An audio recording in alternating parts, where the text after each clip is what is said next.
having that mac and cheese is just sitting in my stomach. That's why they did it. That's why Like 2 bites, just to taste it. that's why I got the baked chicken. Because I knew I wouldn't be able to just go off like a leg or something. No, I'll get the baked chicken. So your husband glad to be here. Yeah, we're just happy to like to be all in one. Excuse me, I know, I was talking to just over here chatting. Yeah, that's what I'm doing. Are we good? So, got a job yet? Oh, so he could be anywhere. That's why I say easy for us.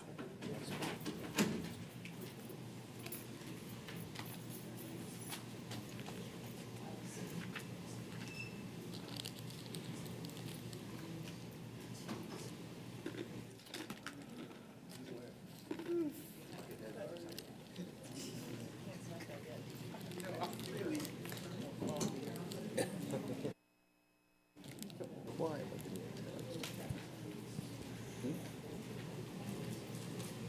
You and me. From each other? Good evening. Good evening. I like that. Welcome to the Wednesday, September 6th, 2023 regular meeting of the Board of Public Education. Right now, we will have our opening. Oh, let me first ask if our board secretary our meeting has been posted, and we will now have our opening exercises. And for our national anthem today, here they are.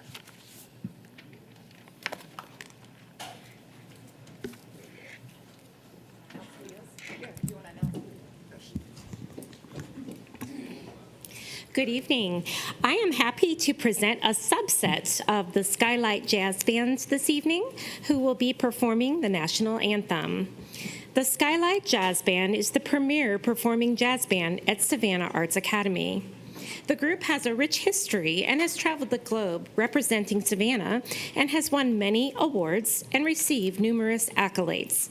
They have performed in China, London, and Washington, D.C., and have released several CDs and recordings.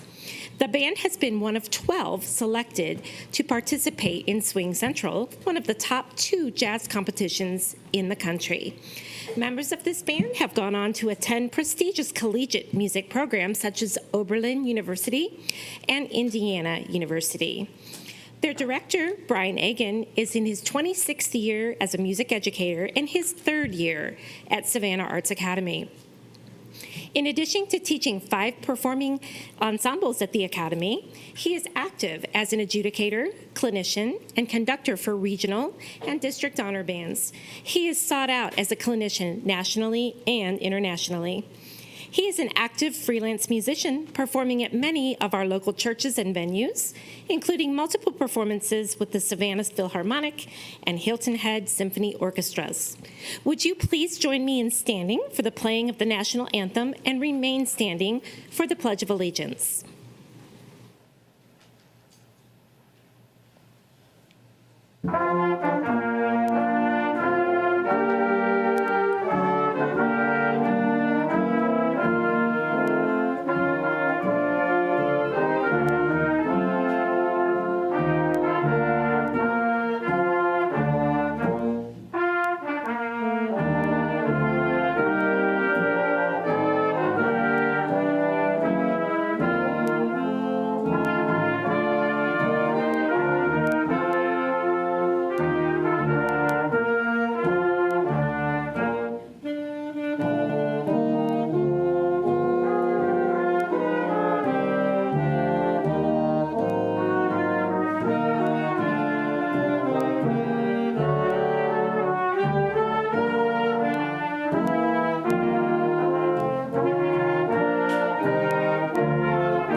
I pledge allegiance to the flag of the United States of America and to the republic for which it stands, one nation, under God, indivisible, with liberty and justice for all.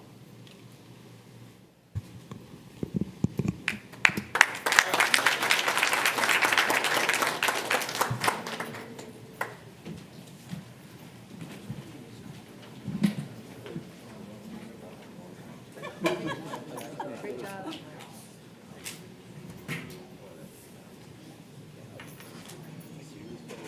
Let's hear it again for the Skylight Jazz Band.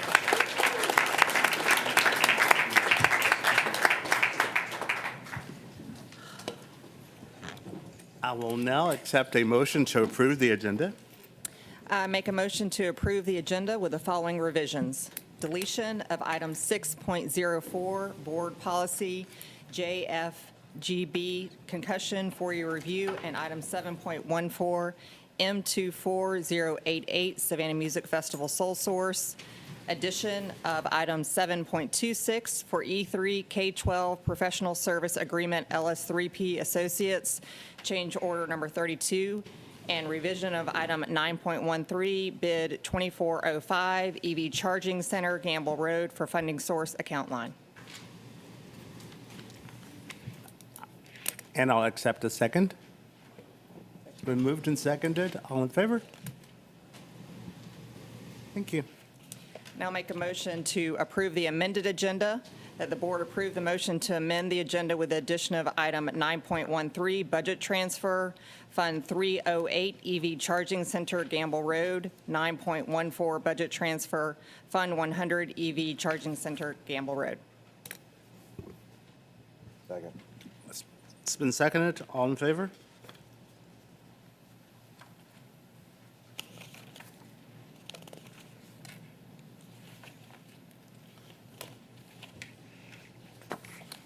Okay, our announcements. I do have one thing to announce. The school district has reviewed the charter renewal application for Susie King Taylor Community School. Based on careful evaluation, the renewal committee found the application required additional clarification and supplemental information before the committee could provide a recommendation. The Susie King Taylor Community School has received this information and subsequently issued a letter to the superintendent granting the district 90 additional days beyond the initial 90-day review period to finalize the review of the renewal petition.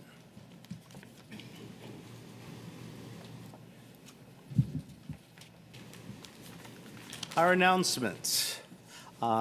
Superintendent's professional Senate meeting is Thursday, September 14th at Hubert Middle School. I don't know what these, Tody? Thank you very much. You guys got to get these anagrams to me. Teacher of the Year flag raising ceremony will be Tuesday, September 19th, 2023 at the STEM Academy at Bartlett Middle School. State Superintendent Woods will visit Friday, September 22nd at A.B. Williams Elementary School. And the Board Accountability Committee's Equity Subcommittee meeting is Tuesday, September 26th here at Whitney.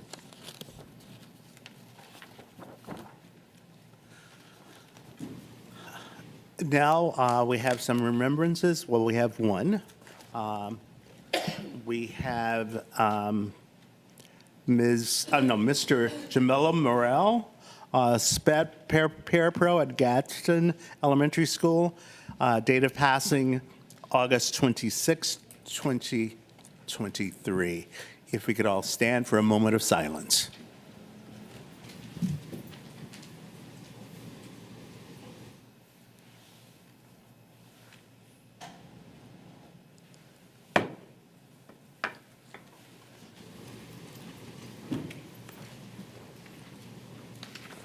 And now we will have our superintendent's report.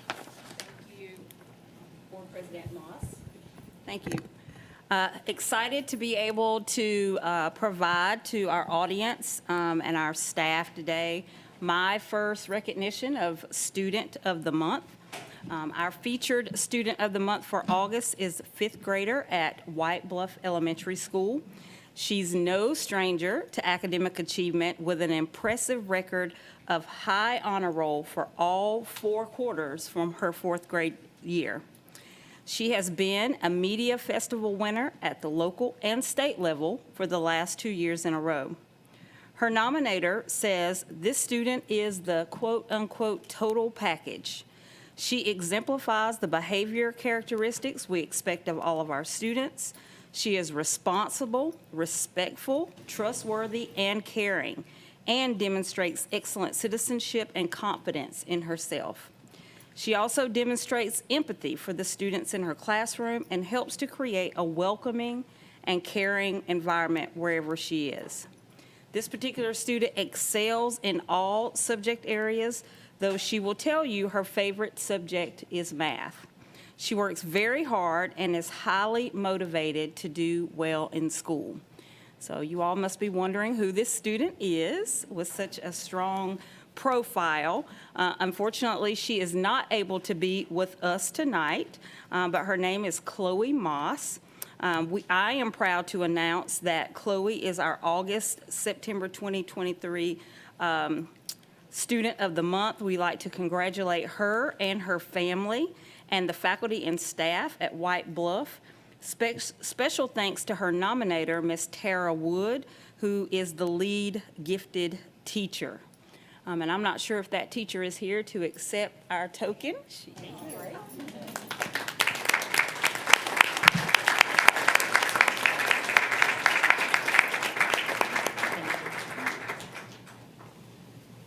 Thank you. Thank you so much. So nice to meet you. Nice to meet you as well. Sorry. Thank you very much. Thank you. Thank you for nominating. Of course. She had another commitment.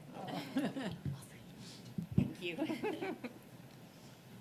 Chloe is taking home multiple gifts from many of our community partners tonight: Members First Credit Union, Advertising Specialties, Georgia United Credit Union, J.E. Dunn Construction, Savannah State University, Gulfstream Plant Riverside District Gelato, Savannah Music Festival, and Bahama Joe's. Chloe and students in her English Language Arts class will also be receiving printed copies of her favorite book, sponsored by East Shaver Booksellers.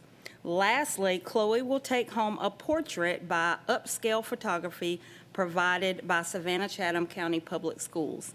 Again, congratulations, Chloe. Secondly, I would like to move on to our good news report for the month. There are many causes for applause. First, I'd like to say thank you to a new partnership between the district, Loop It Up Savannah, and Big Green, a national nonprofit that works with our schools on gardening programs. 20 Savannah-Chatham County Public School System schools will receive supplies and funds for school gardens. The gardens serve many benefits, including academics for STEM applications, health and nutrition, social emotional well-being, and much, much more. The community of Bloomingdale turned out, despite weather, on August the 15th to say a final farewell to their old Bloomingdale Elementary School as construction for the new facility is underway. While the demolition of the facility began some time ago, the final wall came tumbling down and attendants were able to take a memorial brick home. We continue to tell our story with great events just like this one that brings our staff and community together to celebrate East Bloss progress. Thanks to all of your hard work in organizing this special event. Also, kudos to our student filmmakers from Savannah Arts Academy who have been nominated for this year's All-American High School Film Festival in New York City. It's the largest high school film festival in the world, and a panel of industry judges selecting the best films of the year. Our Savannah Arts Academy had more films accepted than any other school in the state and was one of the top programs for nominations in the nation. You can find links to all of their films on our website. Also, a big thank you to our friends at Chatham Parkway Subaru for their donation of classroom supplies to Haven Elementary School. Subaru partners with adoptaclassroom.org for Subaru Loves Learning Month and presented teachers with boxes of supplies and a cash award to purchase additional materials. 25 students from 5 Savannah-Chatham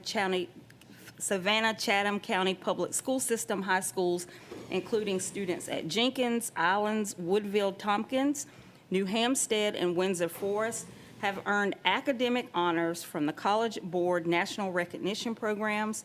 These programs celebrate strong academic performance and provide an opportunity for our students to share their outstanding abilities with colleges and scholarship programs that are seeking to recruit diverse and talented students. One final announcement and reason to celebrate. We want to offer our congratulations and recognition to one of our very own, Mr. Raymond Ray. So I'll ask him to stand. Mr. Ray received the coveted Jim Puckett Outstanding Educator Award from the Georgia Association of Educational Leaders. This award is in recognition of his service on the GAELE Board of Directors and was presented on behalf of the Georgia Association of School Personnel Administrators. This certainly speaks volumes about the high level of respect he commands from his colleagues and fellow educational leaders throughout the state of Georgia. These accomplishments truly highlight the extensive talent we have here in our school system and the clear dedication our leaders have for our profession. I'd like to extend on behalf of the board and staff congratulations to Mr. Ray and would love to invite Mr. Ray to the horseshoe for a formal acknowledgement.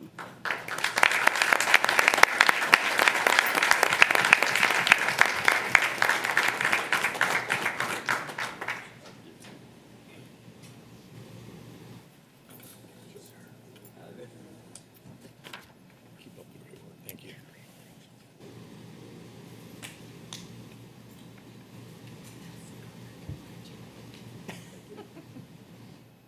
That concludes my good news and Student of the Month recognition. Thank you very much. Okay.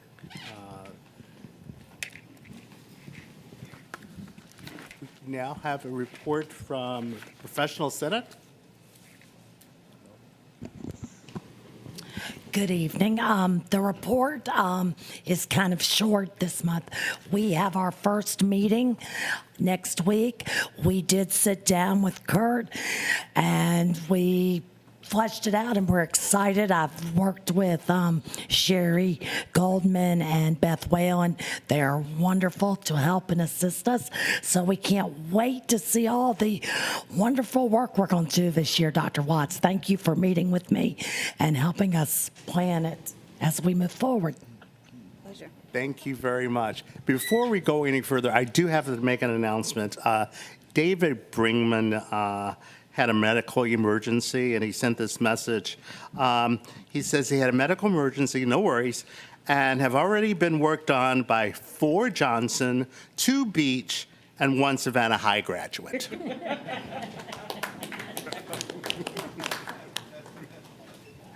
All right. Next, we have board matters. Moving along on your agenda, thank you, Board President. For Board of Education matters, we do have a few policy reads for you. Items 6.01, 6.02, and 6.03 are all part of our 4-year policy review process. Board Policy KN complaints under 6.01. We have some policy components that were updated and a recommendation to delete the regulation.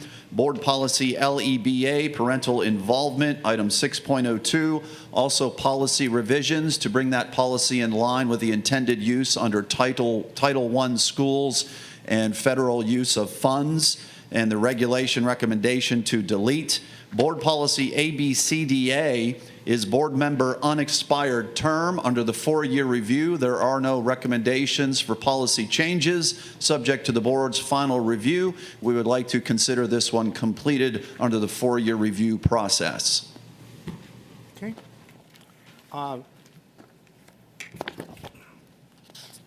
So are these second readings? These are all first readers. First readings. Okay, thank you.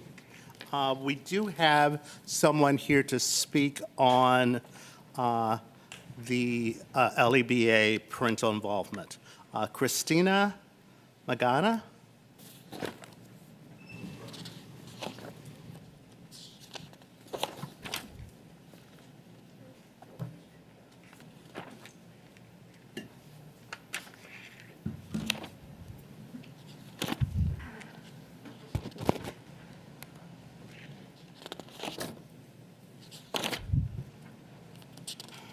Hello, everyone. Thank you for having me speak today. I wanted to speak in regards to parent involvement, especially concerning the lack of parent involvement related to the changes being made at Groves High School at this moment. As the events of the past few weeks have played out in regards to Groves High School, we have sensed a lot of unrest in the community and a huge lack of transparency from the school district. The biggest concern we see is how quickly all these changes took place. We're glad that there are more ESOL schools becoming available for these students. However, this process feels very rushed. There was a meeting that was pushed forward and changed to virtual because of the hurricane.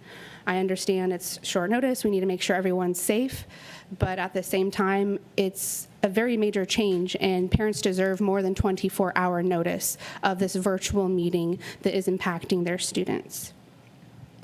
Many parents did not know about this updated meeting because they did not receive any information about it until the very last minute. And my question is, why is this also rushed, especially with the hurricane and Labor Day holiday affecting the time spent in the schools, affecting time spent in school? Why does it seem that the parents were not included in this decision making? The meetings for the opening K through 12 school, those happened over the summer. The school has not yet opened, yet here we are. We have not discussed with the parents over summer why these changes are happening so rapidly. In the virtual meeting, it was mentioned that this planning started early last year, so this should have been introduced at the beginning of the school year. And a lot of parents feel very left out of the decision-making process. We need to be giving our students more time to prepare and making sure that there is staff also prepared and trained, and also enough ESOL staff. I know that at least one of the schools that the students have been moved to does not have an ESOL teacher yet at that location. And then we are also dealing with students that do not have access to Chromebooks. They were, for some reason, given back to the school. We're also dealing with students that do not have a math or science or history class that they need to be in because the classes are full. Why was this not worked out ahead of time?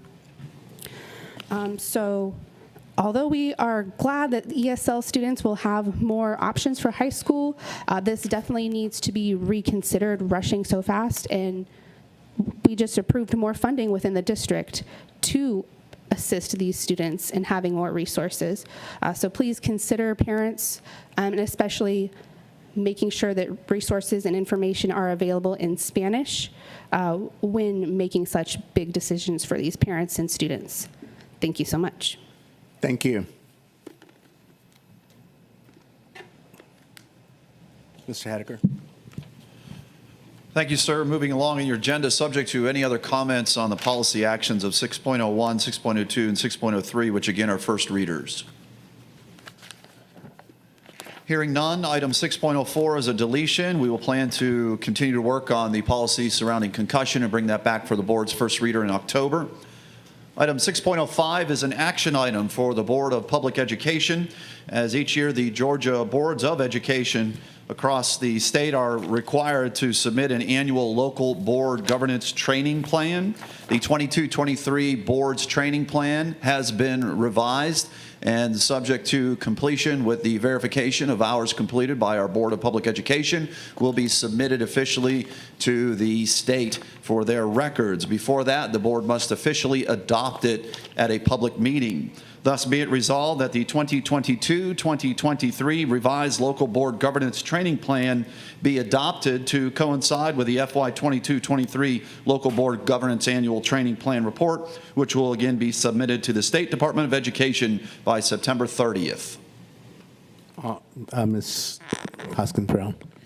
Thank you. I move that we accept the fiscal year 22-23 local board governance training report and revised 22-23 training plan, as well as the fiscal year 23-24 local board governance training plan. These are items 6.05 and 6.06. It's been moved and seconded. Any discussion? All in favor? Thank you. With the approval of those two action items in your Board of Public Education matters, that completes this section of your agenda. Turning the agenda back over to the board president for the consent agenda vote. Thank you. I would entertain a motion to accept our consent agenda. It's moved by Ms. Hall. It's seconded by Ms. Hoskins-Brown. Any discussion? All in favor of the consent agenda? All opposed? All abstaining? Thank you very much.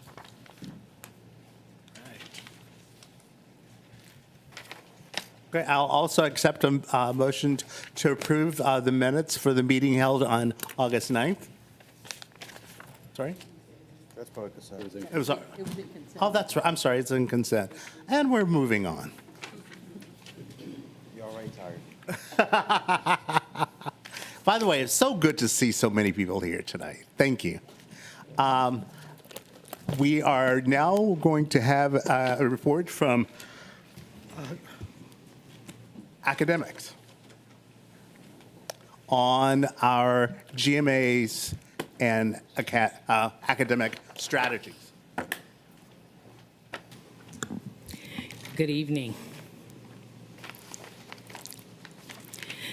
So this report is on the Georgia Milestones Assessment System and some of our subgroup data in all 4 core content areas. I would remind you that there was an extensive executive summary that was shared with you that encompasses all of our scores to include that subgroup data. Some high points are that the district did show improvement in ELA across all 3 grade bands, elementary, middle, and high school. The same could be said for mathematics, with the exception of high school, where we saw a decrease in Algebra 1.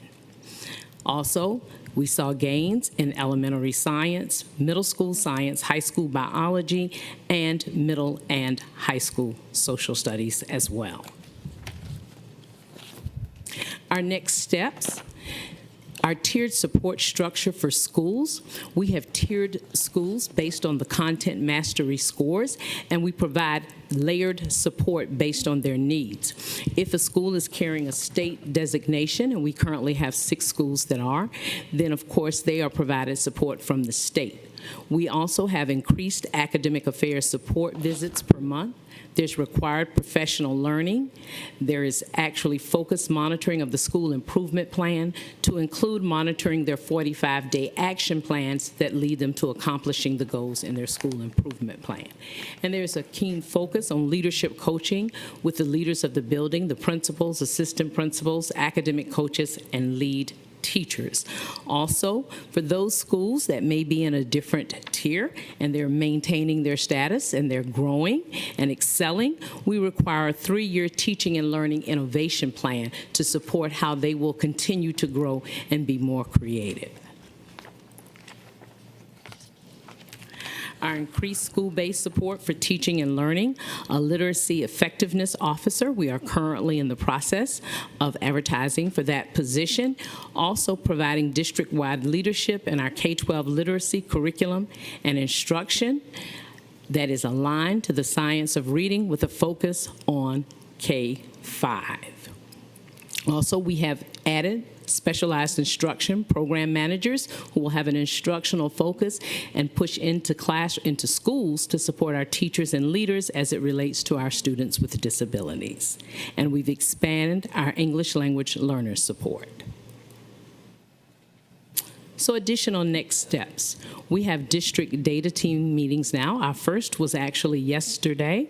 This is a collaboration with Academic Affairs and the Division of Data and Accountability, where we're examining school level data, and then we're making decisions to support those schools based on that current data. We meet once a month, and we work on different strategies and support structures to provide to those schools. Schools continue to have their internal data meetings bi-weekly and weekly. We've also expanded our professional learning this year as it relates to the science of reading, and pending board approval, will be engaging in language essentials for teachers of reading and spelling for our elementary schools, known as letters. We continue to roll out the new math curriculum with hands-on problem-solving, task-oriented professional learning, and our social studies and science remains literacy-focused. We have mathematics-focused and content-focused. Questions? Any questions? Ms. Grabowski. I don't have a question, but because this is such a high-profile topic that a lot of people really look at what GMAS means and where our district is, I just want to reiterate that there's a lot of additional information that is available on board docs on our website if you want to read more detail about our scores, and also point to our August informal board meeting. We had an excellent in-depth presentation about GMAS, and in particular what the reading scores mean, because there's two components. And understanding the complexity behind those scores, I think, is really important, especially as a parent. So just want to make sure the community is aware that those resources are available. Thank you for the presentation. Thank you. Ms. Hall. I just want to focus on the letters part of your presentation, because my understanding is that it's going to emphasize teacher training. Yes. And a lot of the training that we wished our graduates from college would get before entering into the education field that's missing. Hopefully this is going to help, so they will get intense training on this. Is that your understanding? That is correct. It is a 2-year program. It encompasses 8 units, and our teachers will spend the first year with the first 4 units and receive about 75 to 80 hours of training, and that is professional learning as it relates to how to teach reading. And so that's what they will receive. And it also teaches them when children are not successful, then how do I intervene and provide remediation and supports to help that student be successful. Thank you. Ms. Howard Hall. Yes, thank you. Could you share maybe just a few strategies how you intend to engage the parents with the regarding the science of reading, since that's the buzzword and that's been mandated through the state? So what strategies do you have in mind to engage our parents as well as the community? So again, we will continue with our literacy task force. They become more of an advisory board now, and as you know, they have strategies that will reach out to parents as well in terms of working with our communications department, who sits on a part of that literary advisory board. We also will capitalize on using our parent facilitators at our schools and continue those meetings, but you will see that when they have literacy nights now, that focus will shift and change so that it is rooted in the science of reading, particularly around the strategies that our teachers will be receiving. And we will continue to provide our parent workshops. We started last year with our first, and we're looking to continue those provisions, the Saturday workshops, so that parents can actually come in and learn strategies on how to work with your student at home. And we will continue to encourage them, bring your child so you can practice and receive real-time feedback. Anyone else? Thank you very much.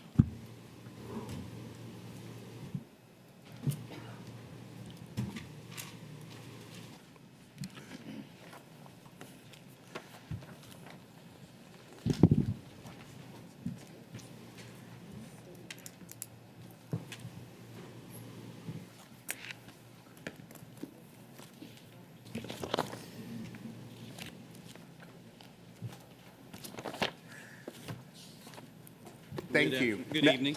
Sorry. Now we will have a report from one of our charter schools.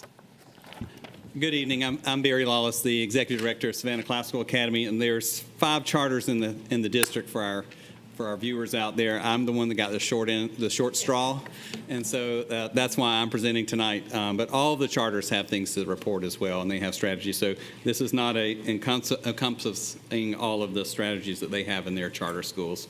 So really quickly, you've heard about the GMAT scores, the milestone assessments are back in.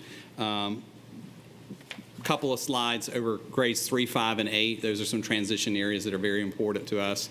We're a K through 12 school, so this is just kind of where we fell. The blue bars are Savannah Classical Academy, readings on the left, ELA in the middle, and math on the right, compared to the overall county school as well as the state of Georgia's scores on how students performed this past school year.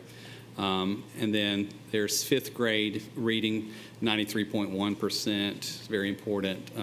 It's the North Star of the district right now, so we're paying close attention to that. And then reading for 8th grade, 8th grade has multiple assessments. These are the assessments across 8th grade. Reading, social studies goes hand in hand. You can see some high achievement in those. ELA, math, science, so 8th grade did really well. High school, we had one common assessment with the county school, traditional schools, and that's algebra. That's how our algebra students scored compared to the system in the state. And then real quickly, some trend lines. This is how our students were progressing across the grade levels from 3rd grade to 8th grade. You'll see that we have a dip in 5th grade in math, but overall it's a positive trend line across the grade levels. And then just a cheat sheet that kind of shows the difference between where we were from FY23 and then the difference for this past school year across all the grade levels. Lots of green where we had some gains, a lot of double-digit gains, some incremental losses in 3rd grade reading and 8th grade math, and then some very significant losses in 4th grade and then a little bit in 5th grade as well. We know we have to attack those things this year. All right, so what are some things that helped us have those great outcomes? And so I'm just going to talk about a few of those. You're all welcome to come visit us anytime. We like to host people. We've had people in all week visiting with us, so we like to have those visitors coming in and seeing what we're about. But I would say one of the best things that we have looked at is getting and drilling down into teachers' grade books and talking about grade disparity. And grade disparity exists when a child has a grade in a course that is not congruent with or supported by their summative assessment, whether it's a teacher-made summative assessment or a vendor-made or a state assessment. And so we really had a goal last year of making sure that we didn't have grade disparity. So our belief at our school is if the child scores an 80 in the course, they should be ready to go on to the next grade level, and they should score proficient on whatever that summative assessment is. Our goal was to be less than 10% grade disparity last year. After we got our results in and ran that, for students that scored an 80 or above, less than 2% of our students, 1.7% of our students did not pass the state assessment. If we bump that up to 85, less than 0.5% of students did not score proficient on the state assessment.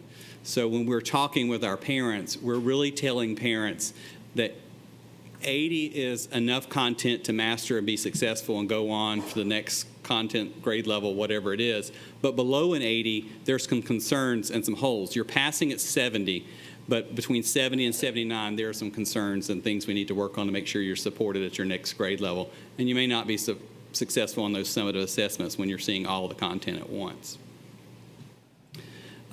Grade reporting for us, we have a rolling average. We do not average quarters or semesters, and we do that because if you are not doing well in the course, then you have an opportunity later in the course. If we were through some remediation and different things, you can bring that grade up because it's a constant average.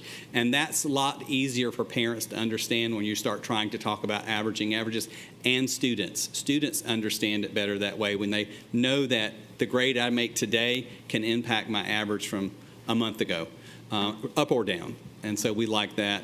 And then the teaching and reporting of reading, we started last year parsing out the reading grade, and it's not part of ELA, and we report that specifically back to parents on reading.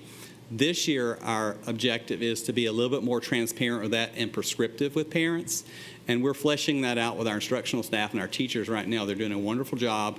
But when we report out to parents, instead of just a grade on reading, we want to give them a descriptor that talks about, right now we're looking at accuracy, fluency, and comprehension, and giving a score at each one of those. So when a parent says, how do I help my child with reading? Because commonly we hear, my child can read. And they can, but they may not be reading at grade level. And fluency and comprehension, as you know, is two different things. And so we want to be able to tell parents, yes, your child is reading, that's awesome.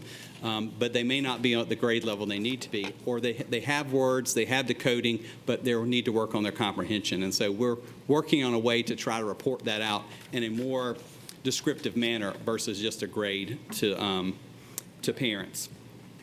And then we start departmentalizing teachers starting in third grade. So we don't have a third grade third, fourth, and fifth do not teach all the content areas. That only happens in K1 and 2. And this year, we've parsed that out even more. In fourth and fifth grade, they share teachers, and so those teachers have one content area. So both fourth grade and fifth grade see the same math teacher. And so what that does, it eliminates the teacher having to carry a workload and build lessons for multiple courses like high school. You know, high school teachers are very much departmentalized, and they work on one element of curriculum, one academic area or one course, such as science, math. And so we're doing the same thing in fourth and fifth grade, and we're hoping that's going to help us with our fourth and fifth grade dips by having that specialization of those teachers. Our course assessment development. So we had this is our second year of training where we had the University of Georgia's Assessment Center come in and train our teachers on how to build assessments. And we start with assessment blueprints. GMAS has assessment blueprints that are released in the public domain. Our assessment blueprints are similar to those where teachers first have to determine what is it they want their children to know, what standards are going to be on there, what depth of knowledge, that's the rigor of the questions, and if it's a selected response, if it's a constructed response. They have to build all of that in a blueprint before any instruction happens in the classroom. And what that does, if you're a quality teacher, which I don't think we don't have any non-quality teachers in our county, everyone's here for the right reasons. So if the teacher builds an assessment blueprint and builds that roadmap, lesson plans become less important because every teacher knows, I want you to know this based off my blueprint.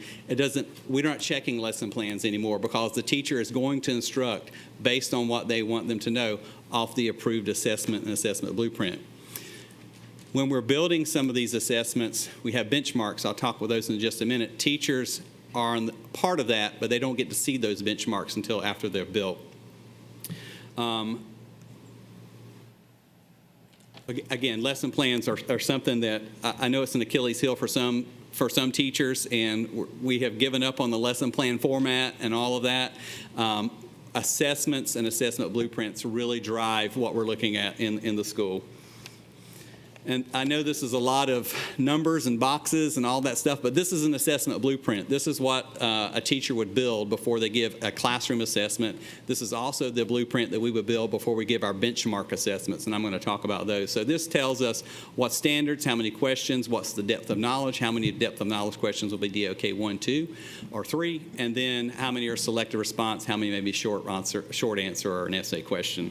And all of that drives what the teacher is going to do to get those children ready for what the teacher said they want them to be able to be proficient on. So benchmarks, this is our third year of our self-developed benchmarks. So the first year we did our benchmarks, we realized, hey, we need some training on building assessments. And that's when we brought in the UGA to start training last year, and now we're continuing with that. So our blueprints last year, our benchmarks last year, were very good indicators throughout the year of how our children were going to track at the end of the year when they took those summative assessments, whether it's an internal one or a state one. And it's almost identical when we look at the trend line on those blueprints, benchmark assessments. Teachers do not see benchmark assessments. They do help build them. They sit with our test builder, which is our chief academic officer, and they talk about the questions and all those things that need to be on there, but they do not get to see the questions until they're administered, because we don't want to have any bias in the test building process for those benchmarks, because, well, maybe I didn't cover that as well, but it's based off pacing and the teacher building the blueprint. And then we have an extra hour in our school day where we have support and enrichment for students. Students are scheduled based off grade books. Remember, we talked about how important grades are and grade books being current, so parents and teachers, students, all have a current understanding of where a child is in the class. So we do not go to teachers and say, hey, does Barry need enrichment because he's doing just well, or does Barry need to be in support because he's not doing well in the class? We don't go to teachers for that. We go to the teacher's grade book. Whatever the grade book tells us, if they're scoring less than a 75, they're going to some sort of support. If we have room, we'll bump that up to 79 and pull more children into support. If they're doing well, then they're going to get to pick from some enrichment opportunities, and that can be anything from you're going to work on some soccer skills, or you're going to go into the kitchen and work with culinary arts and make cookies. So there's some incentives to get out of support when you have these enrichment opportunities. And grade books, again, they have to be current, accurate, and no grades are omitted in our grade books, and we don't put anything in our grade book that has anything to do with behavior. We don't penalize children for behavior or absences for grades. If you're absent, the penalty for doing the work is you still have to do the work. For missing the work, you still have to do it. So it gives us a better picture. And then student assessment, stamina, and familiarization. So we use DRC Beacon.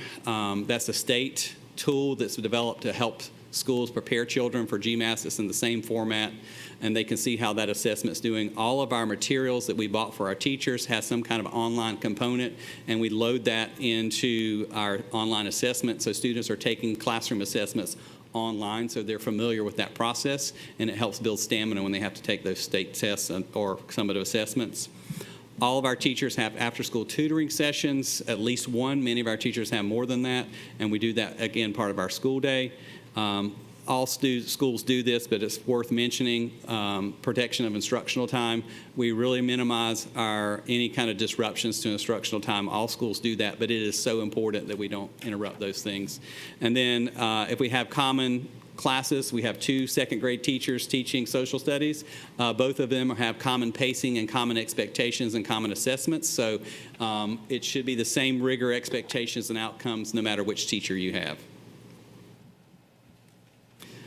All right, this is a new one we started last year, and it's starting to pick up even more. Varsity Tutors is a vendor that we've hired that's in the post-secondary world. It's been out for a long time. We stipulated in our contract with them they have to be U.S.-based certified teachers, U.S. certified teachers, and it's 24/7 support for children for their classroom work. So it's if you're at home and you're working on something, I know I have 2 children, and some of the things that are taught now is different than the way I was taught, and so the student can take a picture, upload the homework assignment, upload the problem, the question, the essay, whatever it is. They will give feedback on that, 24/7 live support. A U.S. certified teacher will come on and help that child or the parent with whatever that assignment is. So if they're doing an essay, they're having to write something, they will not rewrite it, but they will annotate it and give feedback, and then they'll help them through math problems and different things. There's also enrichment opportunities in that same contract we have with them. So there's live sessions that students can log on to and see. It's like Khan Academy. I'm sure you're familiar with that, where you have an instructor comes on live and they teach something. And then there's some recorded things, and there's enrichment as well as academic things in there. And then technology. We do have technology that we could deploy one-to-one. We do not do it that way. We monitor closely how much technology is used in the classroom, and we typically do not like technology to be used more than twice a week in the classroom for instructional purposes. However, I do have a 4th, 5th grade math teacher who has begged me to let me try this, Mr. Lawless, with these centers, and we're trying that, where she has students working in Khan Academy and different things while she's putting them in centers. So we're trying that, and I think there's some positive outcomes for there. I visited that classroom today. Instructional materials. All students have hard copy instructional materials for their courses. We believe in having them giving those books and resources that they can take home, and teachers have them as well. All those are aligned to our content standards and our assessment banks are aligned to the Georgia content standards. All of our hard copies also have some kind of online support to help teachers and students home. So if there's additional things that teachers want to give to families to help them, they can do that, and they can also do those things during instructional time. And then this is a biggie one that we got a lot of feedback on when we were talking about with teachers, is instructional materials that have not been authorized by the school. So we've spent a lot of time, money, and effort implementing different instructional materials, resources, books, vendors, all of that. And if it's not one of those things you want to use, it has to be approved by administration, and that's me or one other person. And so teacher pay teachers is not something that's prevalent in our classrooms because it's unvetted. Some of it looks cool, some of it's great, but it may not be the best resource for what the teacher is using for that particular concept. There's many more instructional strategies all schools have in place. I can't tell you all of those in this short amount of time, but those are some biggies that we thought that we would share here. Ms. Hall. Mr. Wallace, thank you for this. Yes, ma'am. What was your experience when you began trying to have teachers recalibrate the way they grade? Because I'm imagining that what happened was they found like a test that I might give a kid a 90 score. When they compared that to a formal assessment, the formal assessment gave them a 80 or a 70, which showed that the rigor in mine was not the same as the rigor in the other. Was there a lot of, I can imagine there might have been a lot of pushback for a while, although this benchmark course assessment did kind of change that, but what was that like? Because to me, that's what's at the bottom of all this. That is an excellent question. I like to call that uncomfortable growth. There was some uncomfortable growth when we started that process, especially when teachers were unable to see the benchmark assessment. So to help with teachers owning that process is when we brought them in and we allowed the teacher to sit with the chief academic officer when the assessment was being built to make sure the test rigor, DOK, and all of those things were set appropriately, but still can't see the questions until it's after it's administered. But when uncomfortable growth happened initially when we started peering into teachers' grade books often and started doing grade book audits and having requirements in grade books with things being turned back in a timely manner and certain number of assessments, certain number of homework assignments, certain number of classwork assignments that had to be mapped back to content standards. Whew, that's about 5 years in the making. Well, did their instruction improve because of all this? Yes, ma'am. At this moment, when we started Spartan Hour, there was pushback on us doing that. Now, teachers, please send me my children in Spartan Hour. And now, when we're building these assessments and teachers can see this is really giving them information they can use to help their children improve, they're embracing it. Now, we have some new staff this year, and they're just going along with it because that's just the way it's been. Thank you. Yes, ma'am. Ms. Grabowski. Thank you again for the presentation, as Ms. Hall said. I thought the grade disparity discussion was certainly very interesting, and I'm curious how you account for, a student has a bad test day, or the other side of that is when you discover grade disparity, how do you get to the bottom of it? And I have a feeling it's very similar to what you just discussed with Ms. Hall, but I'd be curious on both those fronts. That's right. We still allow students to redo at the school. Now, we did redos for if we were, the state determines which GMAS courses can be retaken in the summer. We don't get to pick that. And for K through 5, they tell us which ones students are eligible for. So we do that. We allow them to do that. And then within the course of the school, by our assessments, we do allow them to retake if we know that there's a problem, that there's an issue that day. We all have test anxiety at some level. How many of us have unhealthy testing anxiety is very small, and we just mitigate that with working with a child. Usually they have some kind of 504 or something like that we will put them in a different setting when they're taking those assessments. Okay, and then one last question. So you shared with us all the good news. Is there anything you're willing to share that you tried that was not as successful? Not to put you on the spot. Yeah. Well, I can tell you, going back to 2 years ago, when we started the benchmarks, it was a flop. It did not work the way we wanted it to. And so we said, we got to retool here and we have to have some training. We tried to last year to be more descriptive and prescriptive and descriptive in reading in some of the lower grades, and it was just too much for teachers to take on at one time when we started parsing out reading. And so now that we've done that, we had to back off of that last year. So this year we've got to push it back forward. I think we've gotten as a good amount of what we're going to get with our current practices, and now we've got to push a little more. Ms. Howard Hall. Yes, thank you for your presentation. You shared many, many strategies, but what really sets Savannah Classical apart from other schools, and what is your number one innovative teaching method that that you're very proud of? So the easiest thing that sets us apart from, all the other schools is we're K-12. So when you enroll your child with us, they could stay with us from kindergarten all the way through 12th grade. So that's the easy one.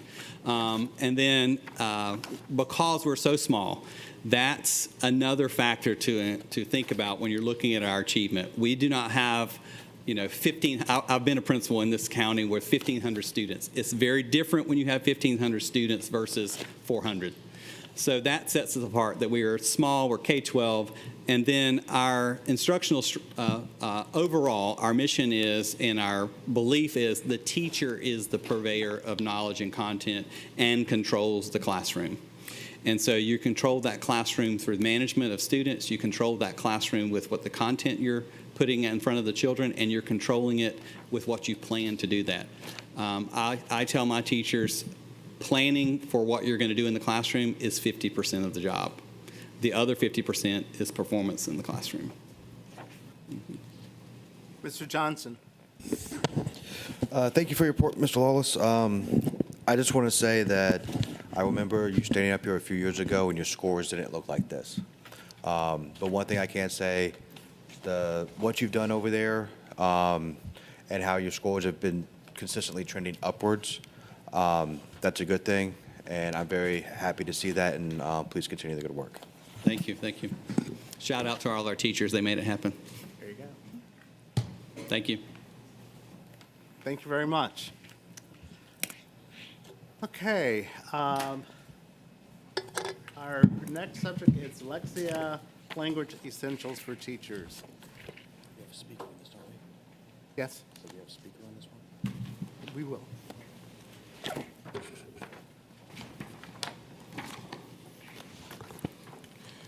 believe the next item is agenda item 8.03,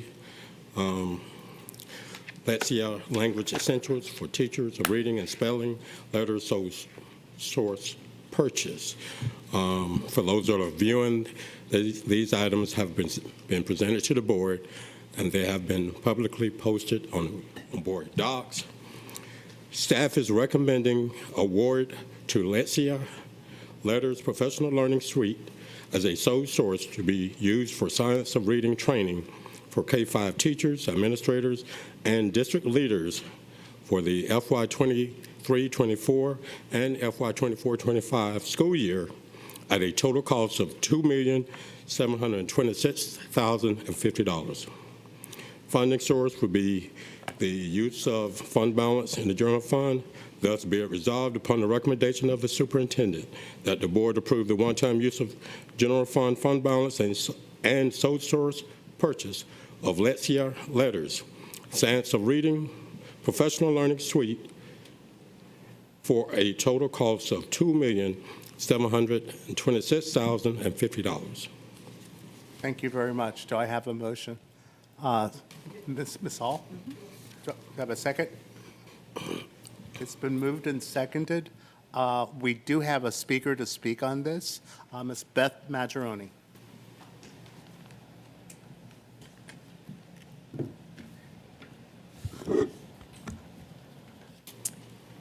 Good evening. I am speaking from the lens of a retired Virginia Beach, Virginia reading specialist and reading recovery teacher, and someone who well understands the evolving research captured as the science of reading. From this lens, I applaud the approval request before the board to purchase the Professional Learning Suite as a sole source from Lexia Language Essentials for Teachers of Reading and Spelling, known by the acronym of LETTERS. The LETTERS suite is comprehensive professional learning designed to provide educators and administrators with deep knowledge in the science of reading. It is state-of-the-art. Dr. Watts has called literacy proficiency the North Star for the district and a civil right for all students. President Moss has also strongly supported the importance of literacy, not only with his words, but when he voted against the proposed fiscal year 24 budget because it didn't contain adequate spending for literacy training of teachers. For example, the May proposed budget allotted only $322,000 for teacher literacy training out of an $800 million budget. Thanks to the support of Dr. Watts and Mr. Moss, this proposed expenditure today increases that literacy training allocation from $322,000 to $2.7 million. The number one influencer of improving reading literacy performance is the teacher's teaching ability. This proposed investment will enhance K-5 teachers' expertise in navigating the needs of all students. This training investment could even be used as a selling point when recruiting elementary teachers. Technology isn't the only change over the past decades. Our understanding of how neuroscience informs learning to read has increased also. Each student has an individual journey in learning how to read depending on the level of knowledge with which he or she enters school, and each teacher needs to be nimble in assessing and coaching each student to success. Think about it. Why do we all believe in our schools as parents, as educators, and as county taxpayers? Why are we all here? It's a unifying belief across all stakeholders that schools are the passport to the future for our students by providing readiness to be self-sufficient, productive, contributing members of society. As George Washington Carver said, education is the key that unlocks the golden door to freedom. I add to that, literacy is the key that unlocks the door to education. Literacy is freedom and the underpinning and foundation for all other learning. I ask the board to please support this wise purchase and investment into the successful futures of the students of Savannah-Chatham County. Thank you. Thank you very much. Okay. All right, any other discussion? Mr. Kachmar. I support the agenda item. My questions are, is this a one-time purchase? Are we going to be paying yearly licensing fees? Are we going to have to be budgeting for periodic upgrades, et cetera? And then are we also, by implementing this program, are we going to go through the categories and list of all the other things that we're doing in this area and eliminate those items and those budget expenditures as well? So this purchase in this amount is a one-time expenditure. We've also purchased with this amount of the ability for them to train trainers and to provide that support. There could be some nominal amount, not, of course, at this amount, that we would actually buy some licenses so that they could continue to provide some training. But the majority of what we're doing is having trained the trainers as we move through the training. All of the K-5 teachers in the district will be trained, as well as all academic coaches and specialists, learning specialists, content specialists, also our EL teachers, as well as our special education teachers. And then to your second question, yes, we already started that work with principals. They've had 2 sessions now, one with the small group, one with the total group, and we are moving things off of the plate and coming out of additional programs that they might be using. They're coming out of those programs to focus their attentions to this. So we've already started that work. I appreciate that information. And then one follow-up. This is going to be the training program the district uses. Schools are not going to be able to individualize training sessions and add in their own modules that they might like. Is that accurate? That is absolutely accurate. Okay. Thank you. Okay. Ms. Hoskins-Brown, then Ms. Hall, then Ms. Kabrowski. Okay. Yeah. Thank you. So I really appreciate this recommendation, and I think that it aligns with the way that we said we wanted to prioritize use of fund balance. We know that our fund balance is significantly higher than the level that the state would recommend that we maintain it at, and we said that let's not try to use fund balance on things that we'd have to pay repeatedly because that surplus is not going to continue to be there. So this is a really, really wise choice for that use. I'm fully supportive of the action. I just do have a question, and that is, will we be able to see a plan, or I'd like to see a plan for the additional drawdowns on fund balance so that we're looking at how we're spending that on the basis of priority and not chronology, not we're just going to keep pinching it until it's gone. But these are the really big important things that we want to invest in, and certainly this Lexia Language Essentials is that sort of thing. Yes. Is that something that we can see in future months? Yes, but that's actually something that we need to work on as staff and a board to work together collaboratively to put something together as far as a plan, but that's something we need to work on together. Okay, thank you. Ms. Hall. As I stated earlier in the meeting, what has sold me on this is the capacity for this program to really train our teachers so that they go into that classroom regardless of what they may not have gotten in their undergrad years, that they can go into a reading instruction classroom and really be able to perform at their top rate. Also, that we will have trainers that if I need help, I have to do is pick up the phone and someone can come to me and my classroom. This isn't someone coming from New York or Colorado. Somebody right here in the school system can come and address whatever gaps in training I need. Am I correct in that assessment, that this is an hands-on training module? Yes, actually, our administrators and our coaches, those that will be supporting, will begin the training first, and then our teachers will come online and begin in January. Okay. So, Dr. Watts, I'm hoping that maybe, if not every board meeting, maybe every other board meeting, we could get an update and see. And I'd like to hear from, we have a Teacher of the Year right here, get her perspective on how things are moving along with this, because I agree with Mr. Cashmore and Dr. Hoskins Brown that if we get this right, it will be a tremendous upgrade for us. Ms. Grabowski. I too certainly support the purchase of this program and the training for our teachers. We've talked a lot about how we need to provide that additional training. We've also talked about a lot of different programs, I think, as Mr. Katchmar alluded to. And so my question is, our academic and planning calendars are already set for the year. Ms. Ball Oliver mentioned the amount of training, the number of hours that are required. I think she's smiling. She anticipates my question. I don't want to overburden our teachers and want to make sure that we're not impacting their instructional time. So there's your setup. I am going to, because she is sitting in the audience, I am going to acknowledge Ms. Burkett, because Ms. Burkett had to deal with my head from a principal standpoint and rework this plan numerous times. So kudos to her. But we arranged a plan that took all of those factors into account. We did not take all of the teacher planning days. We also worked to eliminate some other meeting responsibilities based on feedback from principals so that teachers can be afforded the opportunity to do this during their planning time. We avoided Saturdays. I don't know how we did all of this. We avoided Saturdays, and so we were able to work through a plan that will allow them, they may have to spend some outside hours, but we tried to minimize that as much as possible and utilize time during the day as well as planning days.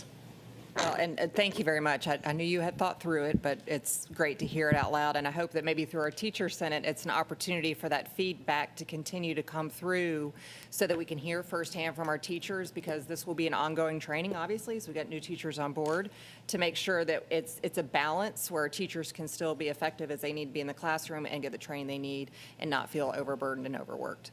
Thank you. Ms. Howard Hall.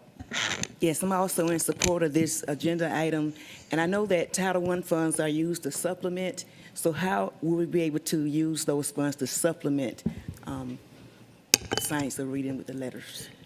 So in this case, because of the funding source, we will not be using Title I funds to supplement because the funding source is coming from our general fund money. We accounted for that in the budget item, Right. so we did account for that in that as well. Because traditionally, the Title I funds supplement by, using other different programs, and I know that's not allowed, so I'm just trying to wonder, what can we do to our Title I schools? How can they receive additional assistance since they can't really supplement this, but they do receive a tremendous amount of federal funding?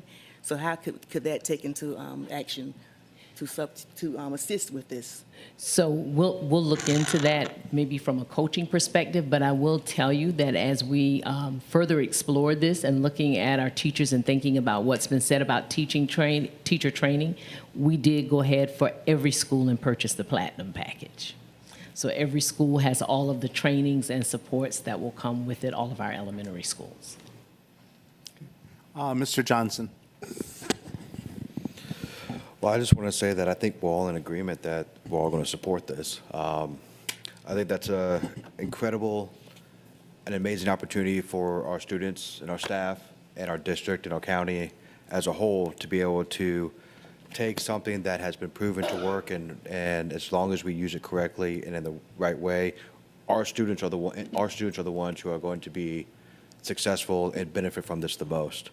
I do wish that this could have been in the budget originally. However, using fund balance, as Ms. Hall said, is, and I believe Dr. Hoskins Brown said, that this is what we need to be using those extra funds for, to be able to make sure that, the sole source, the one-time purchases, that we're not having to do it time and time again, like Mr. Kaczmar says, in order to get what we need as a district to make sure that our students, every single child, no matter where they are today, we can help them achieve to be successful tomorrow. Anyone else? Okay, let's vote. All in favor? Thank you very much. And next we have hand to mind math manipulatives. Yes, sir. That's item 8.04, if I'm not mistaken. Again, this item has been posted on board docs and presented to the board prior to this meeting. The Division of Academic Affairs is requesting board approval to purchase the hand-to-mind math manipulative specialized kits utilizing CARES 2 and ARP grant funding. Additional kits will be available for school purchase, but will be funded through the school's general fund accounts. Thus, be it resolved upon the recommendation of the superintendent that the board approve the one-time purchase of the hand-to-mind math manipulative specialized kits for K through 5th grade, sole source, for an estimated cost of $1.5 million. Okay. Do I have a motion? Yes. Ms. Hall?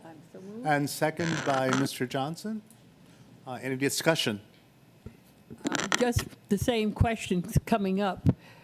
Who is going to train me as a math teacher in how to use this $1.5 million in manipulatives? Do I just read the kit instructions, or is there someone who's going to really make it worth my while and worth our while as board to support this? Where is the training coming from? So we have trainers in the district. They actually are our coaches and our specialists who actually help write the state curriculum for the new math standards. And so the manipulatives will not just be given to schools. They will actually do the professional learning at sites with teachers on how to use them, aligned to the standards, and using the state's new learning plans. Okay. Mr. Kaczmar and then Ms. Grabowski. I'm just going to ask Dr. Watts if she would let us come to some of the training sessions. So we can see. We'll get that calendar shared. We have the calendar. We'll share it. I think it's important to note that 1.14 of this $1.5 million is coming from grant funding. Right. So it's not coming out of our general fund. And what I like to hear when these types of agenda items come up is why this as opposed to the 3 billion other products out there that vendors are trying to sell us. Why does our academic team think this is the right product for us? And again, my favorite question is, if we're using this, what are we not using anymore? And are we making sure we're not paying for that contract anymore? So to the first question, they did examine other vendors and what they offered, and cost was a factor, as well as the actual supplies that would come in the kit and how they align to the standards. And yes, this is the same premise. We believe in, if we're going to actually focus in these areas, then we cannot keep doing multiple little things. We have to really have focus in the math, the reading, and we have to stay the course with those. So again, items come off the plate so that we can make sure that they're focusing on keeping the main thing the main thing. Ms. Grabowski. So I'm assuming that Ms. Burkett also took this into account in her master scheduling of all the training. Yes, math Okay. had to be looked at with new math standards as she was writing the letters training, Yeah. so it was a lot of drafts. And it's a lot on our elementary. I mean, these are all K-5 training platforms, so it's a lot on our elementary teachers, and they're already dealing with high-energy little ones. Yes, which is why they had the most removed from their plates. Okay, good. Well, and then my real question is that, so we have a certain number of kits identified for the K through 5 schools, and then additional kits have to be purchased by the schools. So what percentage of the classrooms will be covered by the kits being purchased by the district? Do we have a general? 2 to 1.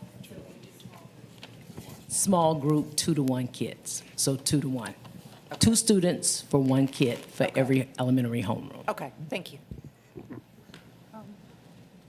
Ms. Hall? I'm sorry, but this is so exciting, and I just keep thinking of stuff. But, yeah, I do, I want to go home. But Mr. Lawless talked to us about departmentalization and the fact that you wouldn't need all of us up here to teach every subject there is. So when we're talking about math and reading and the materials needed, wouldn't it behoove the principal to have those persons who are most competent in math and most competent in reading to be the forces behind this? And if I'm over here and my real specialty is social studies or science, that I'm not necessarily included in that cadre of persons who's going to be trained for this. So to me, so much of this is how we use our personnel, and I think he gave us a very potent example of how you can train your staff in the way you need it, so that I don't have to sit at home and prepare for 5 different subjects, but I can spend all of my time on that subject that I do best. So I just think, boy, this might be a place where we could learn and decide to do something a little different. And I'll do, I promise. Ms. Howard Hall, and then Dr. You sure? No, I want you to, please. Yeah. I guess I had that look on my face. I didn't raise my hand, but I do know, back on what you were saying with departmentalizing, it typically starts in 4th and 5th grade. K, 1st and 2nd, they teach all subjects for the most part. So that's, even with certification, the certification is K, 3rd, then 4th through 8th. So with the departmentalizing, it's good. But it basically starts in 4th grade, maybe 3rd, but I do know that it'll be difficult to do it in the early grades. Yeah. Well, this is a K-5 initiative. Right. So, yeah, I understand, if you're 4 years old, you might need to see that constant person all day. But I do think that we need to start really thinking about the competence and the fact that each of us is probably more talented as an instructor in one area than we are in all. You don't want me in front of a math class. I could do a good job in a reading or language arts. So I'm just saying, as a principal, I would think this might be an opportunity to really get your talent where it belongs. That's all. Ms. Hall, we do have some schools that do departmentalize 3 through 5. We have been working with schools on their schedules, and it does my heart well to hear that as a high school teacher who truly understands the value of that content specialty in that classroom. So we have been working with them on schedules, and some schools are now doing 3 through 5 in departmentalization. Okay. Dr. Watts? Michael? Sorry. I got to go last, I guess, today. Thank you for that, Ms. Bernadette. I appreciate that because that was going to be one of my questions, because I agree with what Ms. Hall was saying about the departmentalization, because as a student, when I was going through a while ago, I did it, and we started doing that when I was in 5th grade, and I didn't understand the purpose behind it. But then now as a parent and seeing my child go from one school to another school, as a parent, I really do see the benefit of it, because unlike Ms. Hall over there, you don't want me to teach in reading or anything, or English, and I'm pretty sure Dr. Hoskins Brown could teach science a lot better than I could. But put me in front of math or a range, and I'm your man. So I do appreciate you letting us know that it's starting in some schools, but if there's any way we can spread that out a little bit, that would be fantastic. Okay, Dr. Watts. I'm thankful that you all have gotten excited about that particular staffing model. You're about a year out in front of where my brain already is. Wasn't quite ready to introduce that as a formality. I want to be clear that there are pros and cons to departmentalization. Specifically, as you think about younger students, they need the integration of all subject areas because it's just more developmentally appropriate. However, when you're looking at upper grades, 3rd, 4th, and 5th, when you have a teacher who is highly skilled in an area, you could even think about that teacher and a pay differential. Because if you think about a teacher who is in a school earning you all of your 3rd grade math scores, right? It's that one teacher that's owning every 3rd grader's math score.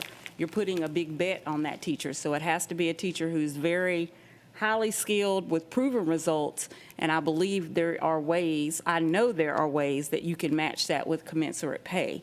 So even looking at pay differentials, but that's a few years down the road. I'm going to take today's note down so I can remind you all of how excited you are about this. So when I introduce it later, we can regenerate some of this excitement.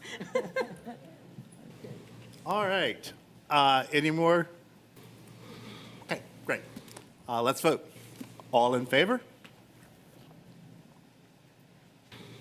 Thank you very much. Mr. Jackson? Yes. The next item is 9.01 of the financial statements for the month of July. I'm going to be quick. July is the first month of the fiscal year. We don't normally have a lot of activity during the month of July.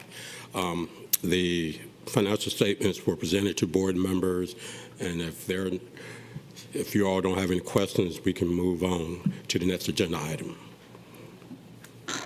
Any questions? Yes, Dr. Hoskins-Brown. I just had a comment that I was looking in the ROTC fund, and one of my questions was the raises that we typically ratify later or that we approve later in the year, are they budgeted? But then I see at the end of the agenda, we have some raises that we have to put in because they're not budgeted earlier in the year. So it's more of an observation and a comment than a question. Yes, because even though the ROTC staff works for the district, their pay is kind of driven by the federal government, and we have to kind of get approval, their pay raise approval done also. Thank you. Was that covered when we adopted the budget when we adopted this year's budget? There was an adjustment We did made a cost of living, right. for the ROTC, correct? Okay, Correct. so this is just an additional adjustment based on the federal. Correct. Okay. Any other questions? Okay. Thank you. Oh, yes, Dr. Norwell. So how does it look? How are we standing with the federal budget? We know that the 30th of September it ends, the federal budget. So are those schools really working towards expending those Title I dollars? We're pretty much on target. We actually have a meeting, I believe, Tuesday with the compensatory staff to review all of the federal programs to include CARES 3 and ARP, but so far they're pretty much on target. They're meeting that. As you're familiar, they're trying to get close to that 85% expenditure. Right. So that's where we're on target for that. Because usually this time of year, there's a lot of funding still left in the traveling account, and there's not really much time left for travel. So have you seen a influx of budget transfers coming in to transfer those funding? Not this year. Not compared to previous years, no, ma'am. Thank you. Any other questions? Okay, let's move on.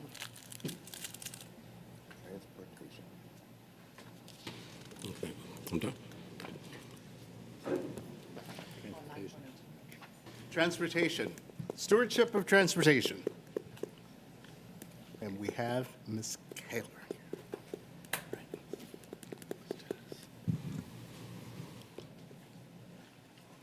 Good evening. As Ms. Perkins come forward and load up the presentation that she'll take you through to our charter schools, I heard you very loud and clear during your presentations. Absolutely. Just like with our choice programs, we're going to continue to work diligently to see how we can add additional priorities. Fortunately, what you'll see with some of our strategies, we've moved a significant number of drivers from 5-hour drivers to 8-hour drivers to try to reduce the number of double backs and making sure that we can compensate our drivers for the work that they're doing, for the good work, for being out there willing to run multiple routes at any given time. So we're going to talk a little bit about where we are as it relates to our on-time delivery. We'll look at some of those strategies, some of those areas that will be areas of focus for us, look at the number of drivers that we have. We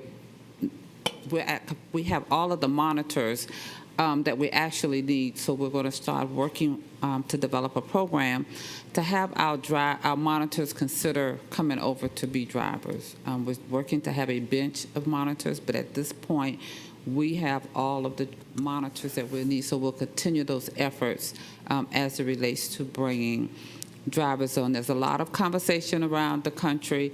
Believe it or not, ladies and gentlemen, we're not the only district. We have all of the equipment we need. We just don't have the people. I was shocked when I was in another state at a conference. They only had 25 buses that had air conditioning, and they had triple-digit temperatures just as we did, and had to delay school. So we're going to continue to do the things we do to make sure that our transportation is safe and conducive for learning and getting our students to school on time. And we're going to talk a little bit about our robust recruitment effort and retention. Some of our drivers who made the decision to separate from us, guess what? Some of them are coming back home. And we are embracing them. The salaries that they left when they separated from the district, we're starting them at that same salary. So that's an opportunity, again, for us to capitalize and bring as many of them back into the fold. We'll go ahead through the presentation. I'll let Ms. Perkins Scarborough take you through it. Good afternoon. Thank you. Dr. Watts, Mr. Moss, board members. It is always exciting to tell you all about what it is we do each day in transportation. We don't frequently get the opportunity to share our world, so any opportunity to do that is exciting.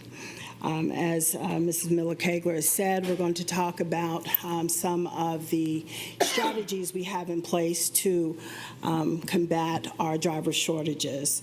And when we look at our responsibilities with the district accountability system and recruiting drivers, one of our main goals is to get additional drivers and to actually build what we call a bench or a pool of reserve drivers.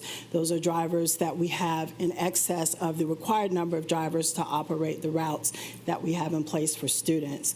We want to eliminate those double backs that we have all become so familiar with. And for those of you who may not be familiar with the term double back, that is where we define a double back as when one bus will go into a school multiple, usually only twice, but we are in a time where sometimes that is more than twice, but that one bus will travel to a school on a particular route, either in the morning or the afternoon, at least 2 times, where they'll take 2 loads of students in for one particular route. So as we look at our performance measure and our on-time arrival for our buses, this is both morning and afternoon, getting kids to school as well as getting them home in a timely manner. With a target of 75% of on-time arrival for the 23 school year, our actual performance for that year was 52%. So when we look at some of the reasons or causes for us to be a little below where we should be at this point, primarily it is because of our driver shortages. When we look at the number of routes we have this year, which is 205, compared to last year, we do see that we have been able to reduce our number of routes, but we're also transporting more students. Last year, around this time, we had routed approximately 20,168 students. This year, at the same time period, we have already routed 20,507 students. That number increases weekly. Every night, our routing team receives a download of students, and we are continuing to see an increase of students that we are actually putting on our buses each year, or each day. I apologize. So as we see our number of students increasing, you'll look, as we look closer at our driver data, that our number of drivers continues to decrease. Over the last 5 years, with a higher number of drivers of 328, we have considerably less drivers this year compared to last year or in 2019, with 214 drivers that we actually have employed with us. But when we look at the drivers we have available to operate our routes, when we are talking about drivers who may be on long-term leave, whether that's on workman's compensation, FMLA, we look at our active drivers as our real number of what we have to work with each day. So on a daily basis, we have approximately 193 drivers available to actually operate those 205 routes that we talked about earlier in the previous slide. We also have drivers who have to call out sometimes on a daily basis. On average, we did start off pretty good this school year. We have our driver numbers are about 8 to 12 drivers that may call out in a day. And when that happens, then we have to figure out how we're going to get those students to school. So we're already starting at a deficit with the number of drivers. Then when we have our normal call-out rate, then our numbers go lower. So one of the ways we're able to compensate with being able to transport students when we have our driver numbers are decreasing is by utilizing our credentialed transportation staff. That means we are pulling individuals from what their normal assigned jobs are, having them actually operate buses. As an example, on a daily basis, we're using 6 of our 11 mechanics to operate buses. 2 of our 3 dispatchers operate buses. We have 4 lot monitors. 3 of them operate a bus. 1 of them is actually a monitor on a bus. 2 of our 4 routers are actually on buses. So those individuals who are operating or working in transportation who can actually operate, who are credentialed, they're driving a bus. That is how we are able to get students to school each day. And then some days we're still short, which leads to our double backs. And this year we're actually, in some cases, doing triple backs. When you have a bus that is already doing a double back, that driver is out, then the driver who's at the school who also does a double back will sometimes have to figure out a way to go into a school 3 times to be able to get those students to school.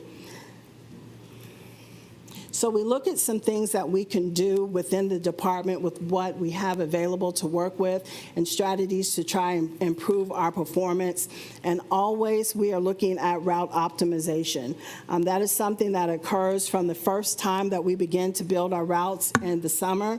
Our routing team, and we have an awesome team of 4 routers that are always looking at where we can condense or consolidate routes, where we can eliminate stops. We are constantly looking at stops that may not be active, where students are not actually riding. Those students maybe perhaps were routed, but parents have made other decisions.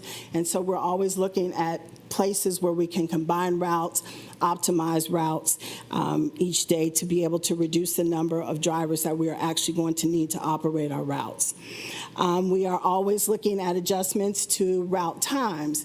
where we can have a bus that maybe can leave a little bit earlier to be able to capture more stops. That is always an option when we're looking at route optimization. Ridership verification is very important to us, actually seeing who's on the bus. We know who's supposed to be there and who said that they're going to ride, but actually looking day to day who's actually on the bus. And that is always something that we're doing consistently and constantly throughout the year. And then execution of effective, timely loading procedures, gaining 5 to 10 minutes each morning. When we get to a school, we have the students there. It's important that we have the staff there to get the students off the bus so that that bus can unload and leave and then go on to their next route. That always helps in our on-time arrival for the next tier. The same thing in the afternoons. We need buses loaded at the proper time so that the bus can get out, especially with our double-back buses. Those are typically the first buses out in the afternoons so that they can quickly drop off their first load, get back, and then be able to leave. So it's important that we work with our school staff. We have amazing teams at our schools. Our principals have picked great folks to work on the bus ramp with our drivers and our supervisors to be able to coordinate that. So we always look for that to continue those efforts to work together to get those departures and unloading procedures down to a science. Of course, recruitment is always key, recruitment and retention. We have done a lot of things throughout the last year or two to try and get more drivers in. As Ms. Miller-Kegler has said, we've seen an uptick in those drivers who initially elected to take other positions. We're seeing them come back to us. One of the recruitment tools that we're utilizing, if you leave, you decide that this really is where you should be, and that's within a 12-month period. The salary that you left with is the same salary that you can retain when you return back to us, and we are using that as a recruitment effort. Having our monitors who are already employed with us, they know what it's like to be on a bus, they know what it's like to work with our students, having them become drivers. This time in our Monitor to Driver program, we have 3 of our monitors who are actually being trained throughout the day, in the middle of the day, to actually become drivers.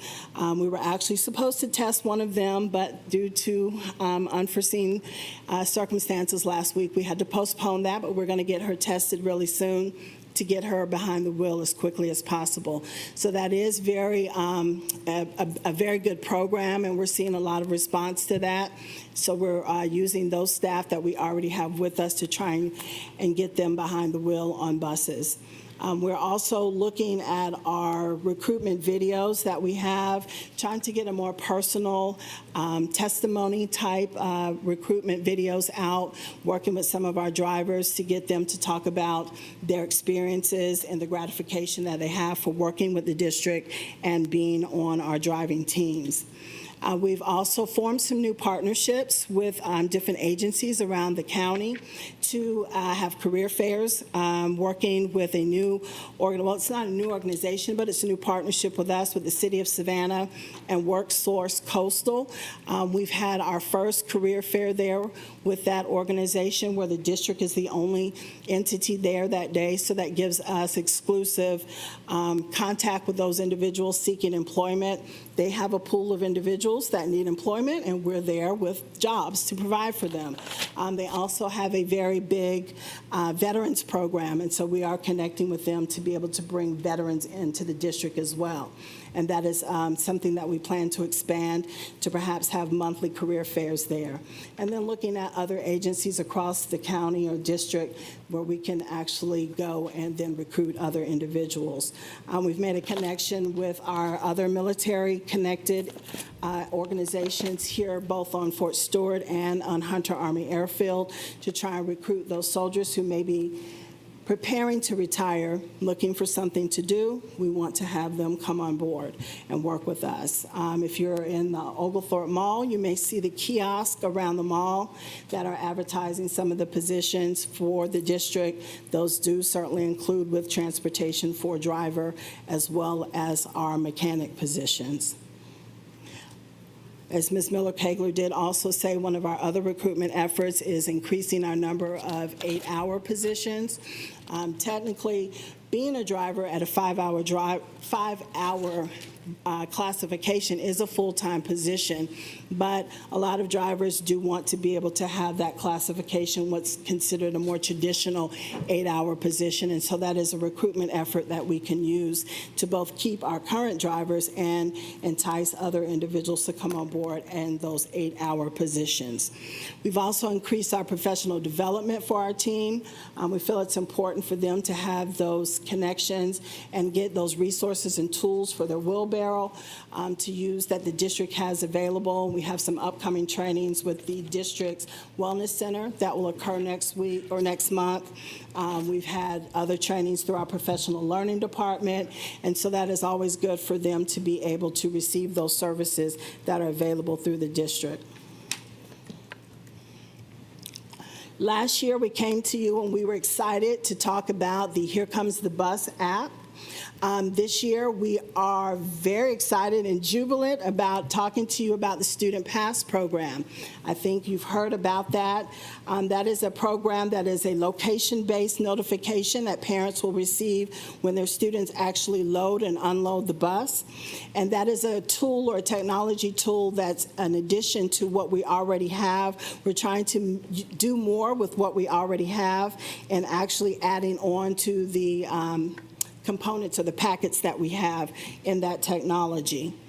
Also included in that is the turn-by-turn system that is also active on all of our buses in the fleet. That is very helpful for our drivers who actually are doing those extra routes that are unplanned. This provides them the opportunity when they're out on routes that they're unfamiliar with to receive the turn-by-turn directions. When we used to do the old method, they would have to get it printed out. We called the left and rights, and they would have to have someone kind of walk them through the route. Now they do not have to go through that process. The actual turn-by-turns are actually there for them. And so we'll just show you a quick video of what the system looks like.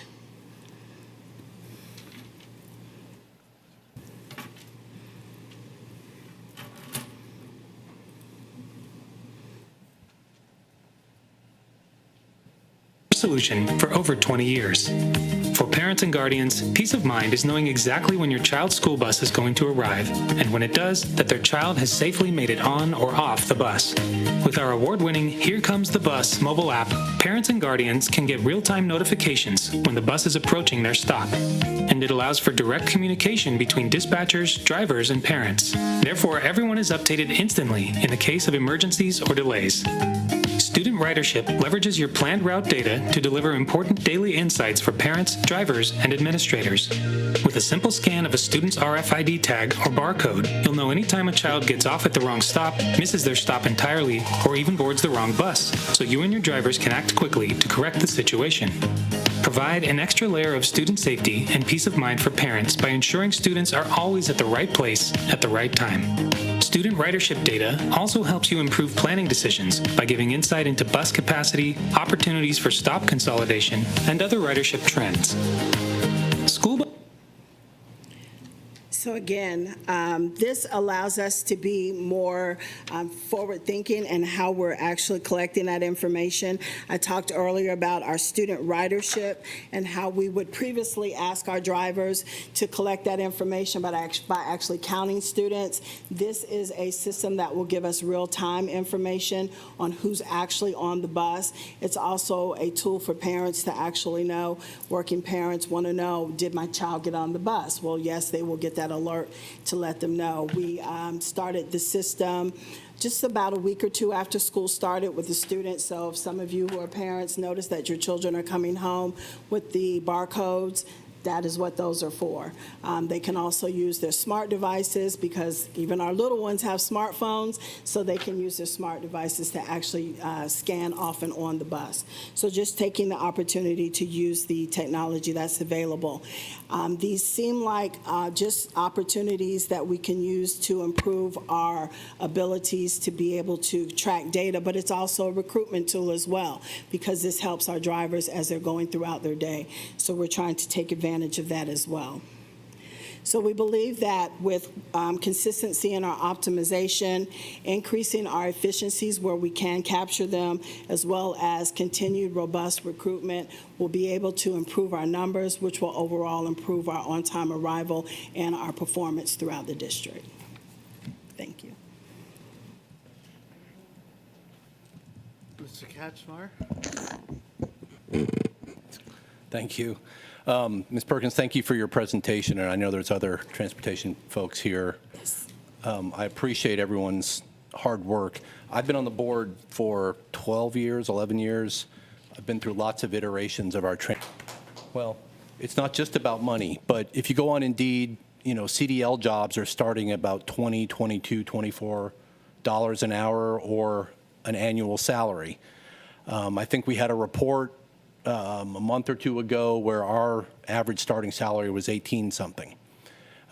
It comes down to budget. Now, it's easy for me to say we need to pay CDL drivers more. That has a roll-on effect of everybody else in the same job classifications. So even if we pay CDL drivers more, what is that going to do to the other comparable roles that maybe don't require a CDL license, but they're in the same job tiers? So we need to put a lot of thought into that. But I don't like our trend. Over 5 years, we've lost over 1/3 of our drivers. It's nice that some are coming back, but we've lost 1/3 of our drivers. Our on-time percentage is 52% today. And it's not because we don't have a great transportation team. It's not because we don't have the technology, we don't have the experience, we don't have the good drivers out there. It's because we don't have enough people. And we've done everything that we have been told we should do to try to help with recruitment and retention. We've changed the frequency of how drivers are paid. They complained that they didn't like being paid on the same cycle that district staff were paid on, so we changed the way we paid them. We moved many people from part-time to full-time positions and keep them busy during the day. We've done lots of things to try to retain people. But when the rest of the world is also short of CDL drivers, because everybody waits for that Amazon package and FedEx and UPS are paying recruiting and retention bonuses and $24 an hour, we're not going to compete. That's as simple as it is. So we're doing all this great stuff, but we just need to decide. We eliminated charter and choice transportation a few years ago. Now we're at 52% for our core mission, which is SPED and zoned schools. So on the trend we're heading now, we're going to have to eliminate zone school transportation in 2 or 3 years or limit it somehow. And for the media, I am not saying that's what we are doing. I'm not saying we should do it. What I'm saying is, on our 5-year trend of losing drivers, I don't like where we're going to be in a few years. So, like I've argued this many times before. I've made the same argument for our facilities and operations team.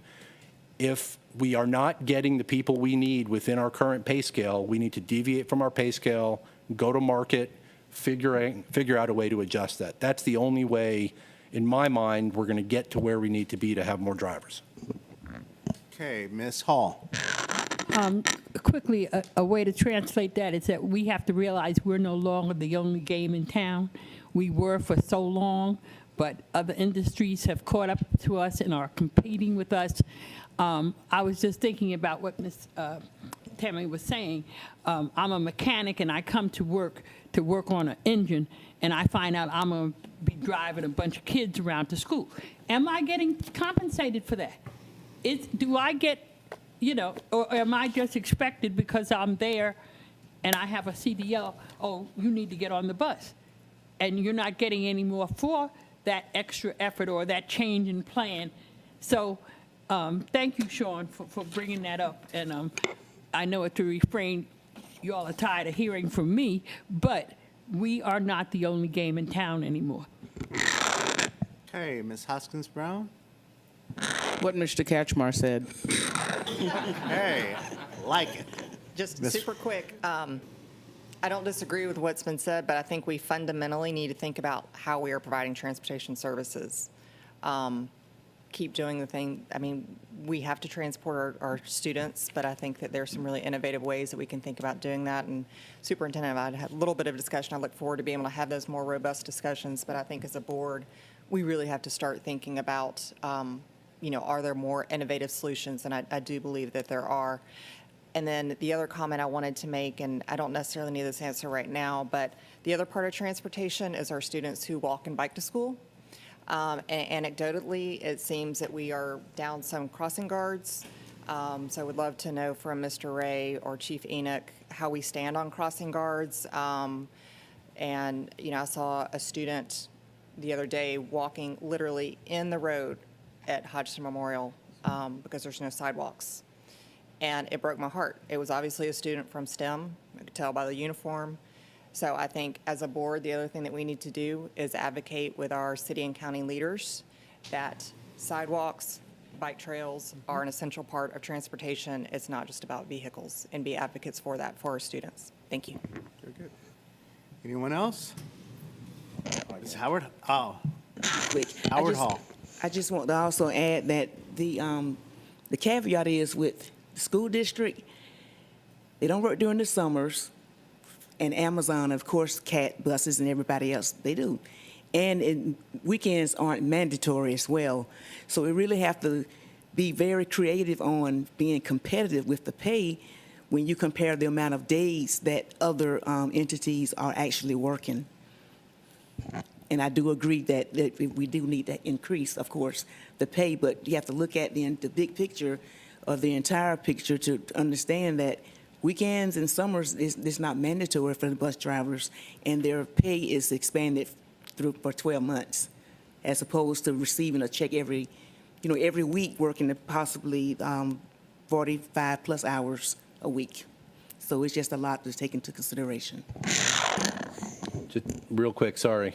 The other thing we've talked about a lot before is partnering with like MARTA, or not MARTA, CAT, for example. I'm thinking MARTA because there's discussions in districts in Atlanta about that. But we've had many iterations of CAT leadership. I know we've got some really forward-thinking CAT leadership now. They have the same problem we do. Shortage of drivers, their buses aren't full. There's got to be a solution there where we can share. The other thing is many states let private people carpool. They let moms and dads and older brothers drive people to school. I think the big impediment here is insurance and liability, and to the extent there are out-of-the-box ideas that transportation has, and we need to go lobby our General Assembly to change the rules, provide some liability coverage. We have a screening process, but there are creative ways to try to solve this problem.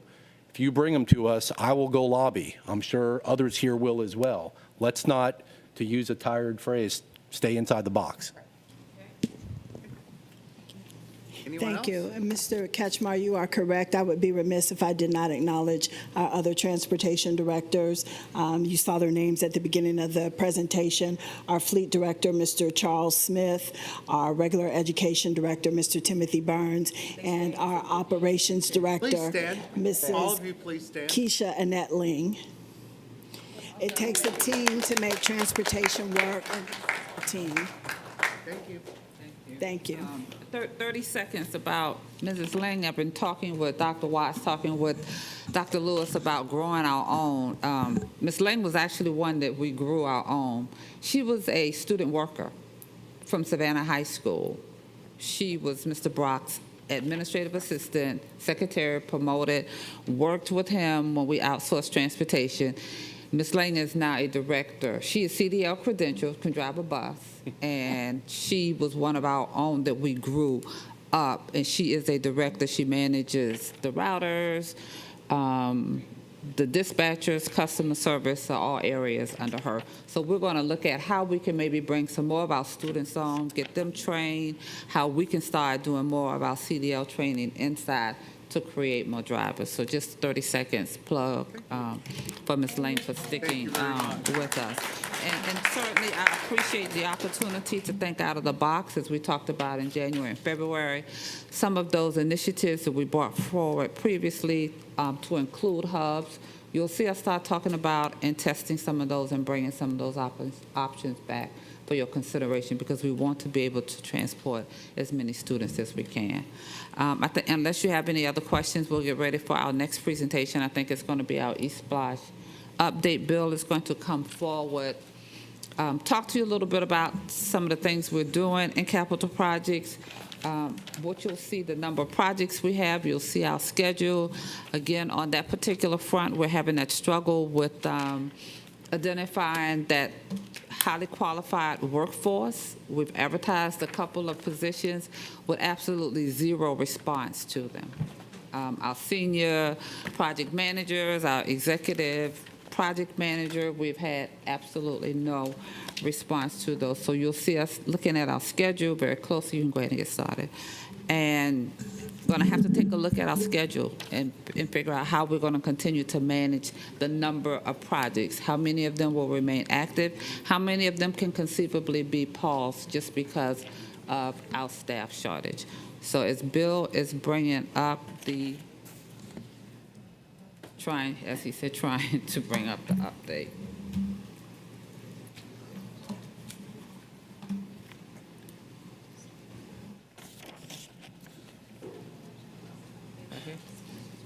Okay. So again, you'll see those schedules, those timelines, projects, and that's exactly what they are. They're schedules. We work very closely with our contractors on those projects, but just so you'll be aware, we'll be looking at our schedules very closely. Go ahead, Bill. Thank you. Our East Blast 3 budget first. We're in the 7th year of our expenditures in East Blast 3, and we project out one more year. We expect to be pretty much substantially complete with East Blast 3 by the end of next year. And of course, what's always important to see on these is when the expenditures equal the proceeds. And so our plan shows that our East Blast 3 program is and will finish on budget. On the East Blast 4 budget, we're just beginning. We're halfway through 2023.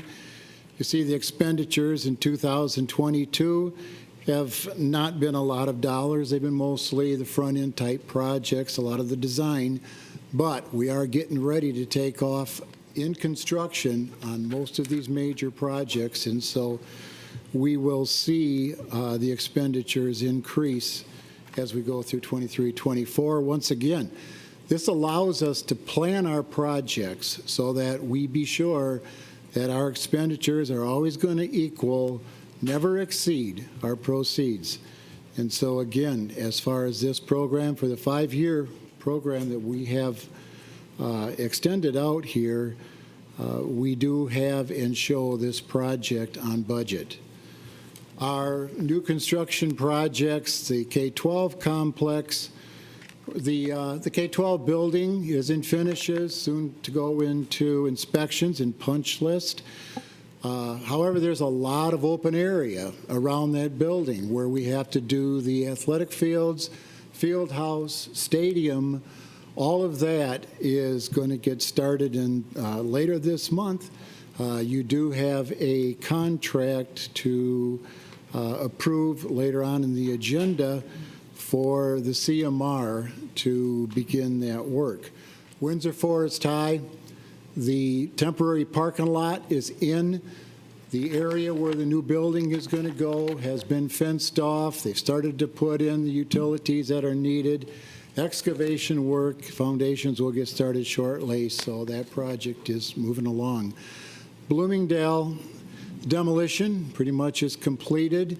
You will have a component change order number 2 coming up in the agenda also. That is for the civil work for this project. And again, that's one of the advantages that we have using the construction manager. We are still in design on this project.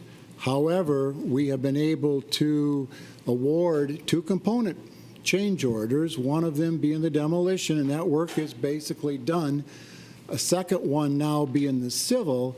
so that all of that work can get started as far as the excavation, the utilities, so that when we are ready to go with our footings and foundations, all that work will be done. So again, that's the advantage of using a CM, and we have just been able to compress this schedule tremendously. So that project is moving along well. Our EV charging center, it's a new parking area over on Gamble Road. And again, there is a contract coming up on the agenda for the general contractor for that. Important that we get that started right away in order to be ready when these charging stations are ready to get put in and the buses are available. We do have some issues with this one because we have some wetland issues we have to get through. So we're hoping that we can move that along quickly and get our contractor out there working. Savannah Arts, the cafeteria was completed and opened up, ready for the first day of school. Majority of the rest of the renovations throughout the school was complete. Auditorium, however, has some final things to do yet, and that part of the project is scheduled now to be ready on September 25. We still have some rigging to do, the painting of the stage, commissioning and training. And the east parking lot also was not ready for school to begin. The west was opened up, but the east, with the demolition of the existing cafeteria, of course, they couldn't get started with that right away. And that is scheduled now to be opened on October 2. So with that project will be substantially complete. Godley Station and Pulaski, both of these projects funded, contractors in place. Both of them have their initial security fencing put up and starting with site excavation and the utility work that's needed. So they are also into construction. J.G. Smith, we have a project.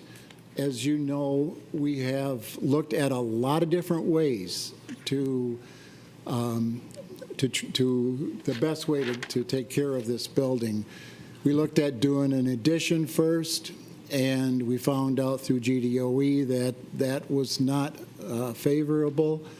We looked at doing a modification on it, and then we looked at putting a new school on that site, and we just could not get past the point of the site size and just the inability to have the building sit on that 5-acre site and allow room for parking, allow room for queuing that's required for parent pick-off and drop-off. So it just did not work out well. So what we are planning to do now, and again, you have a contract coming up on the agenda for the architect to look at doing a complete renovation, modernization, upgrading, all the finishes, putting in a new HVAC system, taking care of the security enhancements that are required, cleaning up the site as best we can to provide good parking, and then also look at improving our playground areas. The e-learning building, in fact, just last month, you awarded that design contract, and we're doing a kickoff with our architect.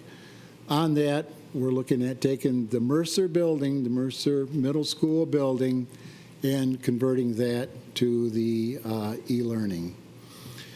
And then there are a lot of other renovations. Obviously, we are taking the projects that have the highest FCI scores, looking at how we can take care of the HVACs, the finishes, cleaning the buildings up, and just making improvements. So we'll continue to go through these of course, as our cash flow allows us. We're putting these projects out strategically so that we make sure that we have funding for them. Again, a lot of more renovation. The re-roofing projects, Ellis and Largo Tibet had new roofs put on this summer. And we have Southwest Middle School, West Chatham Middle School, and Port Wentworth, all under contract, and all will get started in the next couple of months. Same thing with the HVACs. Garden City, Myers, and Durin had new HVAC systems put in this summer. Now, this usually takes 2 summers in order to complete these. Of course, we have such a short window in the summertime, but they did work some in Garrison and Coastal, also in Savannah High. But next summer, those buildings will have complete all-new HVAC systems put in. The practice fields, of course, we have been promoting those, putting in the artificial turfs in those high school practice fields. Beach, Island, Savannah High are all completed. They're laying the turf at Johnson High School right now, and we expect that they'll be able to start playing on that field on September 25. And as you know, there has been major soil remediation work required at New Hampstead. For the past couple of weeks, we've been looking at different ways of approaching that, doing different test areas, and we have found a way that we believe is economical, and so that work will hopefully get started. And again, that's very weather dependent. And last week obviously didn't help that. We wanted to get started with that sooner, but hopefully we can stay dry and get that remediation work done. Our schedule, our projection right now shows the turf and the track. Now remember, this has a track around it, so there'll be all new resurfacing of the track. That all completed by December 11 and ready for turnover. Woodville Tompkins, we're going to be doing that one also. That is still in design yet. And then there are a number of other projects. Of course, that interchange bus, we've been talking, restroom facilities. We've been talking about that one for a while. We had some problems with elevator inspection, so we're hoping to get that work cleaned up. And that building, other than the elevator, is ready to go. So we want to get that operational as soon as possible, and then a number of other projects as we have them listed. Hoskins Brown. Thank you for your report, Mr. Hunninga. Just a question about the Jacob G. Smith decision to go with renovation. How does that affect the expiration date of buildings that we have to work with in terms of our being able to be remunerated by the state for use of that facility? You know, at some point they say, you know what, it's too old, you're not getting support for that. How is that affected by our decision to renovate and stay in that building? We will not have a problem with that. Our renovation work that we're going to do in there will be able to get all the GDOE approvals that we need to have. We run into GDOE problems when we look at putting additions on or doing anything as far as any type of full renovation, because then you have to bring the building up, the core areas up to GDOE standard. As long as we just do finishes, we're going to have to do some things, obviously, with the entryways, put some canopies on there, just do a nice cleanup on that building. But GDOE, those deadlines will not be affected. So do we start back at time 0 when we do those things, or does it just extend the clock? Well, I think what you're referencing may be capital outlay, and we do have a capital outlay. I believe it's FY 21 or 22, I'm sorry, but we do have time in order to get this work completed and still be able to finalize that capital outlay. Okay, thank you. Anyone else? Okay. Any other question. And to answer that question, Dr. Hoskins-Brown, we had an opportunity to go back to the state for some revisions to the capital outlay application. We actually did it back in, I want to think, 2020, when we made the decision to go after modernization. So we have the option and the opportunities to go back, make revisions. Modernization was a different opportunity for us when we realized that we couldn't build a new one on the site. Then with all of the other preliminary work that had to be done, the number of acres that were needed, everything that was going to be required, then we had to revert back to going into renovation. So yes, we've been working on this since about, this says 2020 with one of the consent agendas. We wanted to be able to provide the community what their desire was. They want to remain where they are. And that's what we thought modernization was going to give us, that opportunity. But then once the state did not approve it based on our petition, making sure that we can meet all of those requirements, so then we had to pivot and revert back to some renovations for the building. But certainly want to be able to upgrade it and be able to maintain it in its present location. One correction to the presentation that was made relative to the Savannah Arts Academy auditorium, that is still under construction. We've had some unfortunate weather delays that we've been having to deal with that project, so the actual completion date is December. While we were hoping for a September date, working very diligently with our contractor on that project, but recognizing that the actual contract expiration due date is December of this year. Certainly, if they can accelerate it, then certainly we're making that request. We're meeting with them, but the date is December. Hall. I just want to be sure that the public understands the stress that we are under when we do these construction activities on occupied campuses. So Savannah Arts, now we're getting ready to go with the Jacob G. Smith, and we have other instances where the children actually remain, the school day and instruction goes on, and yet we're redesigning the whole environment that they're in. So that takes a lot of diligence and skill, and I, for one, am very pleased with how the Savannah Arts renovations and the cafeteria.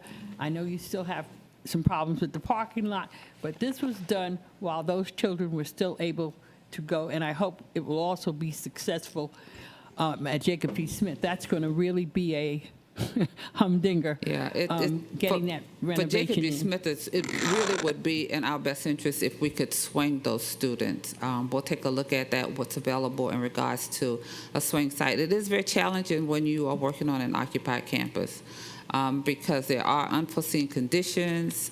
We had a couple of concerns as it related to Jenkins. We were able to phase that project as well. There were a few occurrences. The most desirable is to build on an unoccupied campus, but oftentimes we don't have the space to swing them, but we're going to work very diligently for that opportunity for Jacob G. Smith. Savannah Arts Academy was a phased project because we were on the campus, and we have to make sure that instruction and academics is number one. Oftentimes it takes us a little longer, costs a little more, but it's very difficult to swing a high school. Isn't Windsor Forest also going to be an occupied campus? It's going to be an occupied campus. Okay. Yeah.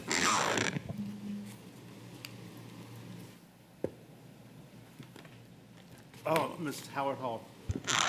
It's somewhat similar with the K-12 school, because once we do open the school and the students are allowed to enroll there, we have still other projects going on as far as the field house and the stadium. So do you have any concerns about those projects going on during the same time once the school Unfortunately, we'll opens? be working on the exterior, and certainly the contractor will continue to work with our contractors and make sure that they understand the importance of not being disruptive during the academic period, especially when we get down to testing. We provide them with our testing schedule to work with them to modify their hours during that particular time frame.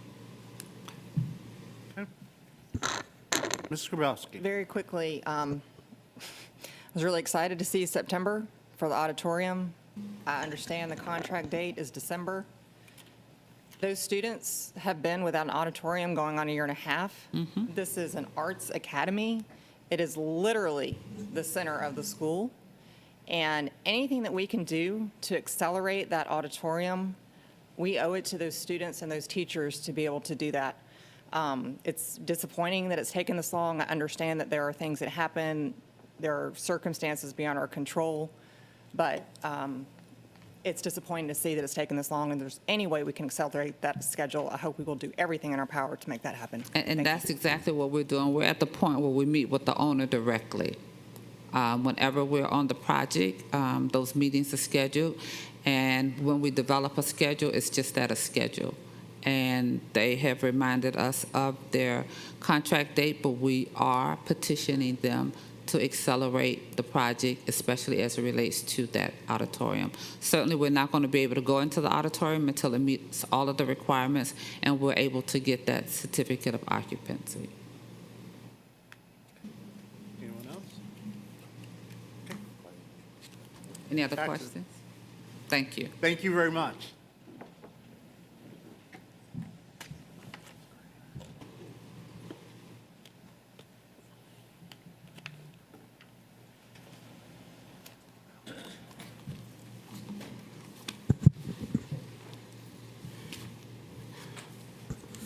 I believe the next item is 9.04, budget transfer, East Block 3, Schumann Elementary School. Again, this document has been presented to the board and is posted on board docs. Thus, be it resolved upon the recommendation of the superintendent that the board approve the budget transfer as noted. Again, the amount is $1,967,400.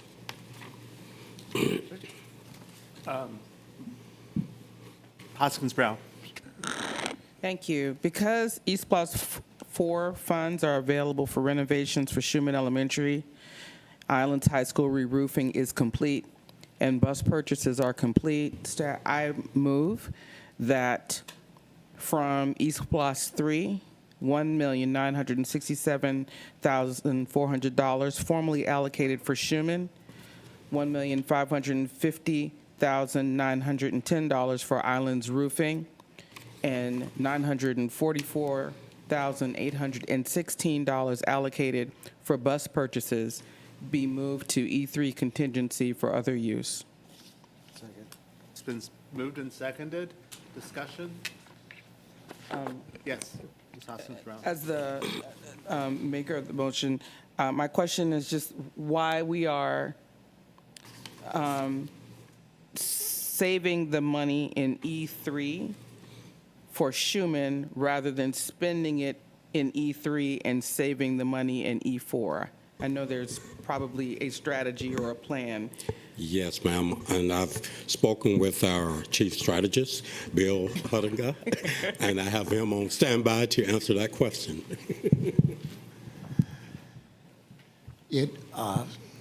Mainly it's because of scheduling. We do not have a project scope identified for Schumann yet, and as I said, we expect to be pretty much substantially complete with that E3 funding, that program, by the end of next year. We do not like to continue to have projects that drag out so that we can't close those programs as quickly, as efficiently as we can. So we do have the funding, and we do have a project established in E4 for it. So we just felt that that would be the best way to take care of this. Thank you. And is there a plan for these funds that are moving to contingency? There's a number of projects that they will be used for. Some of those, I believe, are on the agenda.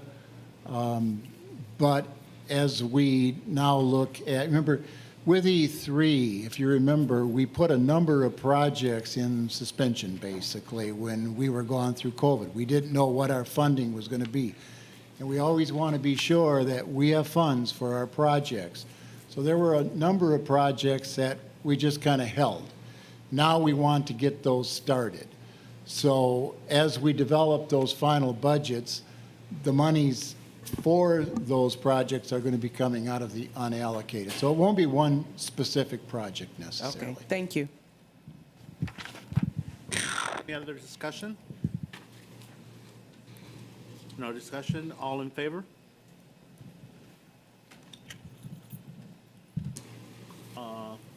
Any opposed?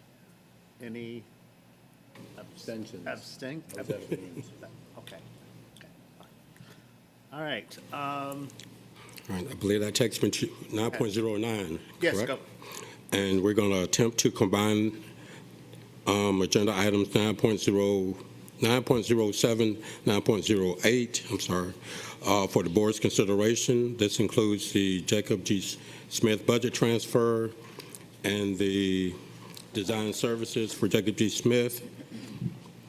These items have been previously presented to the board and posted on board docs. And I'll now turn it over to the board president for action. I'll accept the motion to. Second. Second. It's been moved and seconded. Any discussion? Being none, all in favor? Thank you.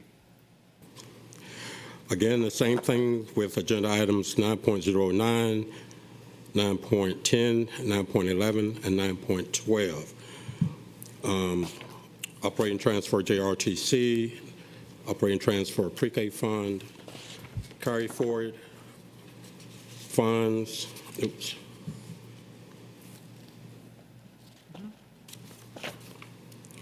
And 21st Century Community Learning Center grant. Again, these items have been presented to the board for consideration. These items are also posted publicly on board docs. Thereby, I here turn them over to the board president for action. Absolutely. I'll accept the motion. It's been moved, seconded. All in favor? I'm sorry, discussion? I'd just like to say something about the pre-K funding. It's a little alarming that we do not have all that we need in terms of the pre-K programs, and so that we have to actually put this kind of money in it. I think it would behoove us to at some point meet with our state legislators to be sure that they understand. Everyone touts pre-K for the wonderful thing it is, but when we have to do this kind of thing, it needs to be known by our state officials that Yes, something ma'am. really needs to be done. Anyone else? Yes, Ms. Howard Hall? Just commend the school district for seeing that, making sure that, to ensure that there's equity with all of our schools as far as pre-K, what's grade spans, pre-K through 12th. So I commend us as a school district, and I'm thankful that we do have the money and contingency in our budget to be able to support pre-K as we support the other grade levels. Anyone else? Ms. Brown? So in the three items, I appreciate that we are facilitating a transfer to reflect adjustments in JROTC salaries. It's something that we have to do each year. I am looking at in the pre-K, we are using fund balance. Is that what we are using, or just general fund? Just savings in the general fund. Okay, thank you. Yes, ma'am. And for the 21st Century grant, we are allocating dividing what we've received by the 10 sites and just allocating it. Correct. That's just a grant Okay. award, correct. Thank you. Any more discussion? All in favor? Thank you. Okay, agenda item 9.13. This is for, in Fund 308, EV Charging Center, budget transfer at the Gamble Road facility in the amount of $938,000. Thus be it resolved upon the recommendation of the superintendent that the board approve the budget transfer as noted. Been moved and seconded. Any discussion? Okay, all in favor? Thank you. All opposed? Thank you. 9.14, similar to the previous item, EV Charging Center, again at Gamble Road. Staff recommends this bid be awarded to the lowest and responsible bidder, which was determined to be Dabbs Williams General Contractor, LLC, at a total cost of $2,438,000. Again, the funding source will be split between the general fund and general fund and Fund 308. Thus be it resolved upon the recommendation of the superintendent that the board approve the award of bid C24-05 EV Charging Center to Dabbs Williams General Contractors, LLC, in the amount of $2,438,000. It's been moved and seconded. Any discussion? All in favor? Thank you. All Sir, if I opposed? could make a note to the agenda. Mr. Jackson actually just handled bid C24-05, which on the posted agenda is actually item 9.15. So we will, the board obviously has taken action on that, but for the correct public record, that is item 9.15. Mr. Jackson still needs to handle item 9.14, which is budget transfer for Fund 308 EV charging stations. It was combined. So we combine those. Oh, we didn't? All right. The Fund 308 item is the $938,000. Okay, let's go back. Yes. Okay, so 9.14. Will you read that again?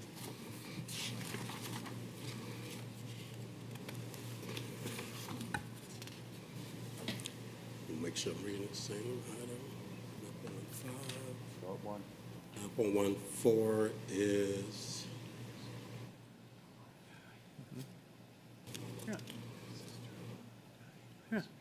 and I think I may be missing an item. Okay, I'm sorry.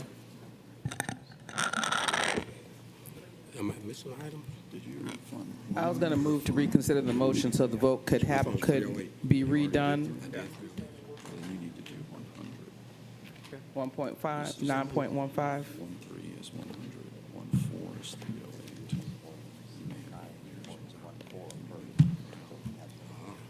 Which one is this one? Used to might be 100, 308. Which one did you read? I did. 308. You did. All right, so, sir, for correcting the record, Yes. Mr. Jackson actually read 308 for the budget transfer. He still needs to, for the board's consideration, the transfer from Fund 100, which is in the amount of $0.5 million. Okay. So we did 13. You did. We did not do 14. Ms. Edwards, am I tracking correct now on the fact? Right. That's what I thought. So we Okay. still need to manage Fund 100 transfer. Fund 308. So as I originally thought, it is Fund 308 that still needs to be managed. And that's this one. 938. That one. Okay. All righty. And I thought I read this. Fund 308 EV Charging Center, Gamble Road, budget transfer in the amount of $938,000. Budget transfer to a construction account. Thus be it resolved upon the recommendation of the superintendent that the board approve the budget transfer as noted. Okay. Moved and seconded. Any discussion? No? All in favor? All opposed? Thank you. Continue, Mr. Jackson. The 9.15 I did. That's what I did, right? We've not done 9.15. The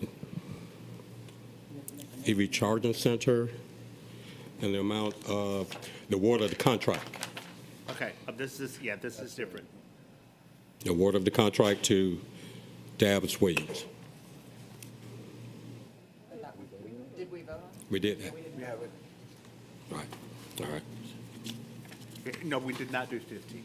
Right. Okay. He already read it. We haven't voted on it. We just haven't done anything. Okay. Okay. I make a motion Correct. to approve the bid for Okay. the EV charging center to Dave Williams. There you go. Second. Moved in second. Any discussion? All in favor? All opposed? Okay, continue. 9.16, metal detectors. This is the first renewal for our annual contract. Thus, be it resolved upon the recommendation of the superintendent that the board approve the first contract renewal of bid 23-12, metal detectors annual contract to Point Security Incorporated for the purchase of 46 metal detectors at the estimated cost of $816,177.86 and the possible future purchases during this contract period at $192,004. Estimated purchases this contract period total $1,008,182. Moved. Second. Moved and seconded. All in favor, I'm sorry, discussion? Thank you. All in favor? All right. Okay. Continue. Okay. Item 9.17, CMR services for growth, athletic fields, and field house construction.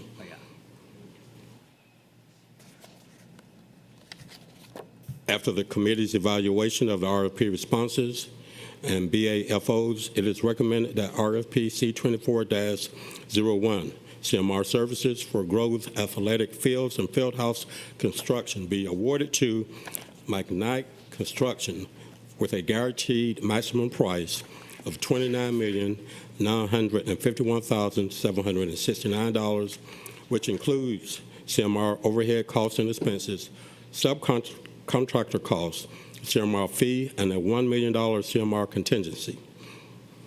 Thus, be it resolved upon the recommendation of the superintendent that the board approve the award of RFP C24-01, CMR services for growth, athletic fields, and field house construction to McKnight Construction with a guaranteed maximum price of $29,951,769.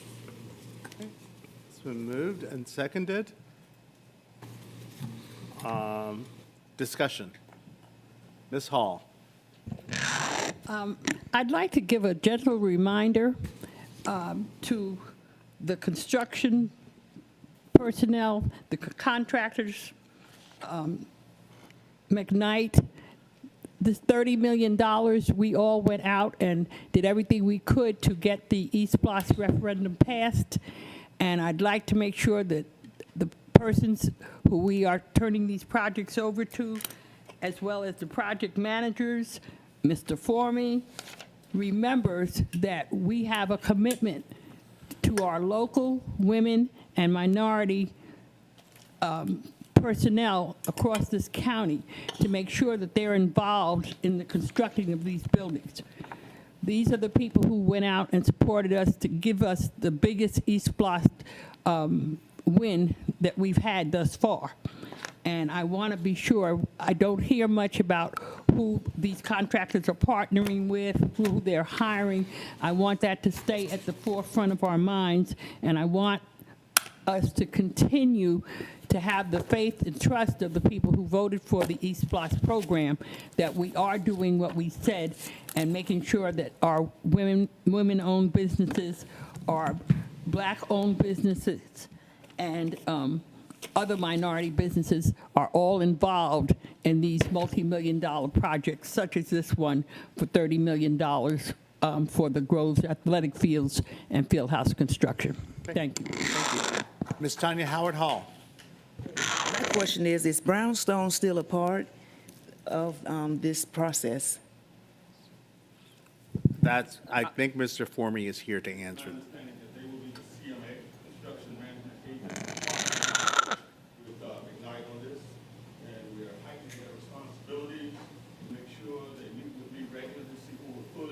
speak at the mic. Yeah, will you Yes. come to the mic, Mr. Foreman? Correct.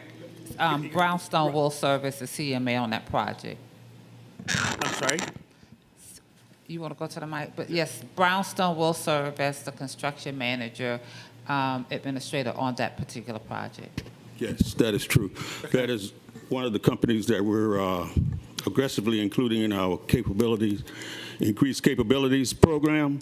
Not only will they be participating, but they'll also meet with me regularly to determine who we can continuously pull into the process as other subs, not only them, from standpoint of participation. It's a $30 million contract. That's also true for the other larger schools that we're talking about. Yes, Windsor I Forest, specifically mentioned Bloomington. TQ Constructors, TQ? J.E. Dunn, Yes. all of them. Yes. And I'd like them to be more vocal so that we hear about what's going on, and it doesn't seem to be all under the radar what's going on. Well, I don't know whether it's under the radar as much as it is having the product ready to construct so that operators can participate in the process. You haven't heard much because we hadn't had much going on. Same can be true with J.E. Dunn, TQ, McKnight, name of all. The plan is to involve the CMAs in this particular instance and the partners in giving them responsibility for bringing in more minority participation in addition to what I do on top of it. So that's what we're doing. Thank you, Mr. Foreman. Mr. Foreman, just quick, you know, we often talk about They don't want me at the microphone. You do. building capacity, so is this how we're This is building precisely capacity? what we're doing. When you mentioned, Exactly. Okay. And I will be providing a report either at a CIC meeting or at a board meeting in the future because we haven't had that much opportunity to detail the participation, but that's what we're planning to do going forward. Thank you. Anyone else? All right. All in favor? Thank you very much.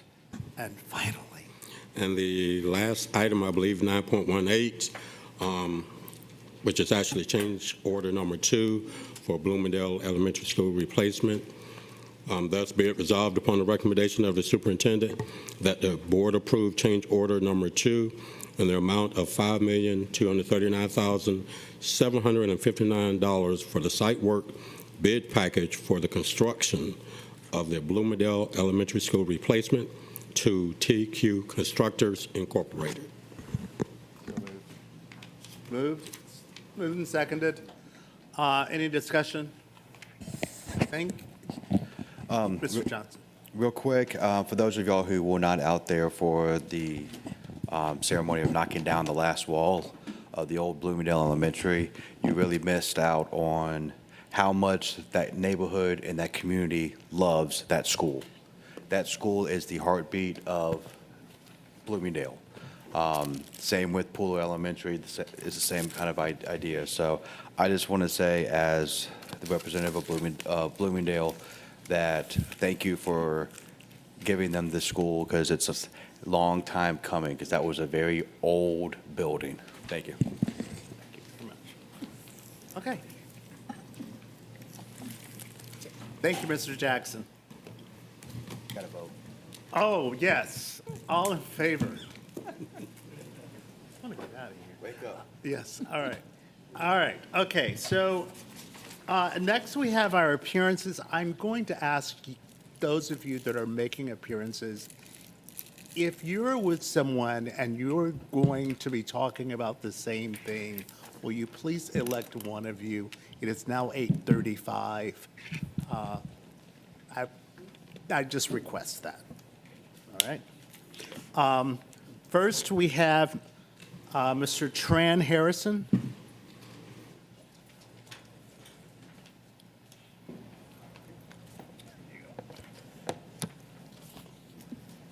Hello. My name is Harrison Chen, and I'm a high school junior in this district. Rarely do we see students at these board meetings, and when we do, it's to perform the national anthem. So I come to you today as a primary stakeholder in this community. I've been a student in the system through all of my education. I'd like to thank the board for holding this meeting at an accessible time so I, as a student, could attend.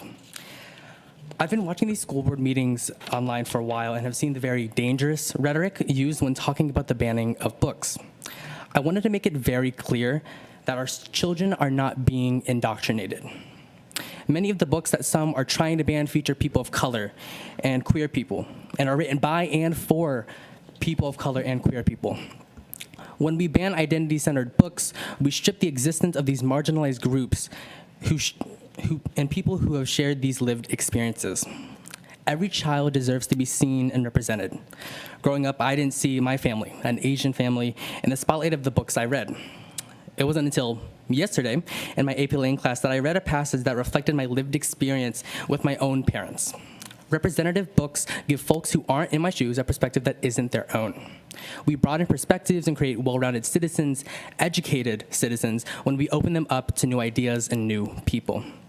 Banning books where young people of color and queer children find solace is detrimental to the existence of an entire generation.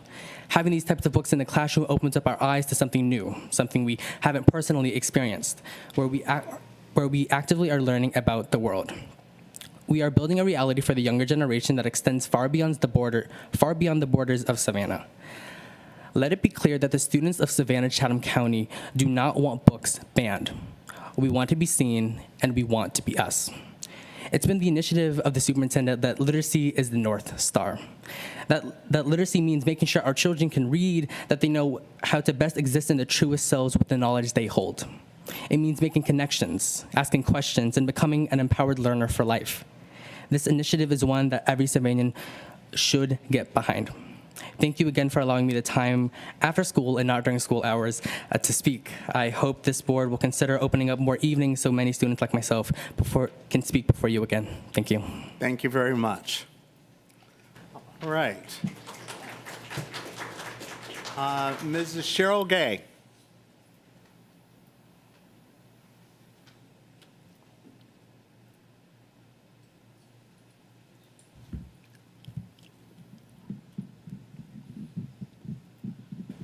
Good evening. It's usually good afternoon, isn't it? Yeah, it was.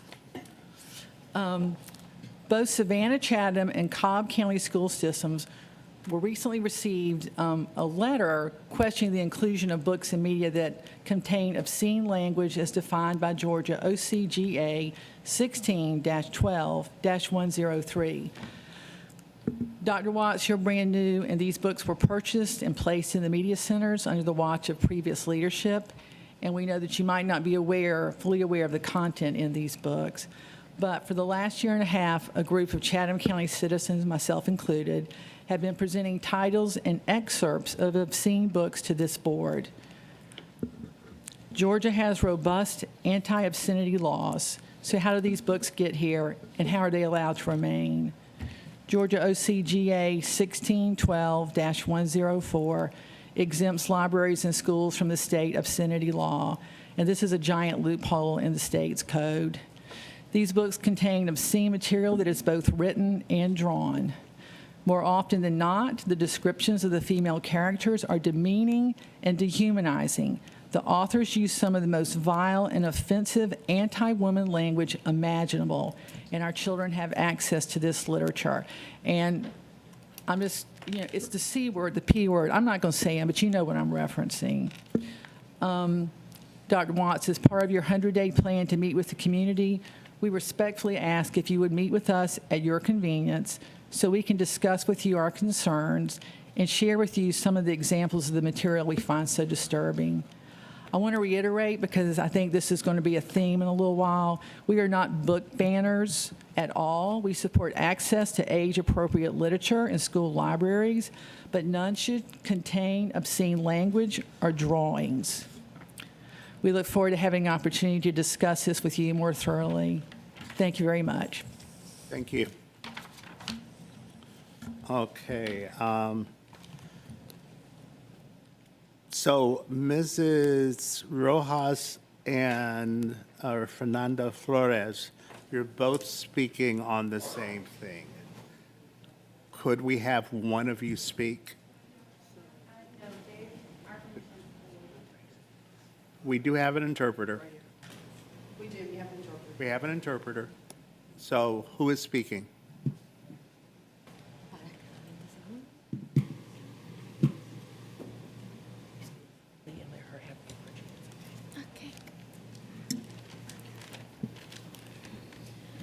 Buenas noches. Mi nombre es Fernanda Flores, soy de Colombia, estoy estudiando en Groves High School. Good evening. My name is Fernanda Hernandez. I'm from Colombia, and I study at Groves High School. Me transfirieron junto a otros estudiantes del programa de ISOL a Jenkins High School. I have been transferred to the ESL programs from Jenkins High School. Según la información que nos comunicaron, la escuela tenía sobrecupo y la mayoría de estudiantes pertenecíamos a este programa. When I arrived to the school, I was told the school was already packed, and What was the last part? La última parte? Y la mayoría de estudiantes pertenecíamos a este programa. And most of all the students belong to this program, ESOL. Esta noticia fue muy repentina ya que creíamos que íbamos a ser parte de la nueva escuela que está en construcción. And this was, we didn't expect this news because we all belong to this program. Fue algo inesperado, lo cual nos hizo sentir ansiosos, angustiados y a la expectativa de este nuevo cambio.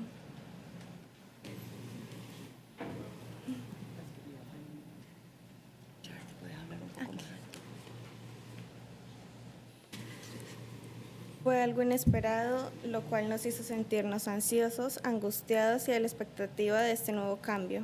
This was unexpected and made us feel anxious because of all the changes. Aunque en mi primer día de clase me sentí muy bien, también me siento un poco nerviosa al iniciar en un lugar nuevo. Even though I first okay during the first day of school, I'm still anxious. Como estudiante latina, me gustaría que nos tengan más en cuenta en la toma de decisiones futuras para estar preparados con tiempo. As Latin students in our school district, I would like to be taken into account. Al final? Con tiempo. With enough time. Gracias. Thank you. Thank you. Okay, Keyshawn Housey.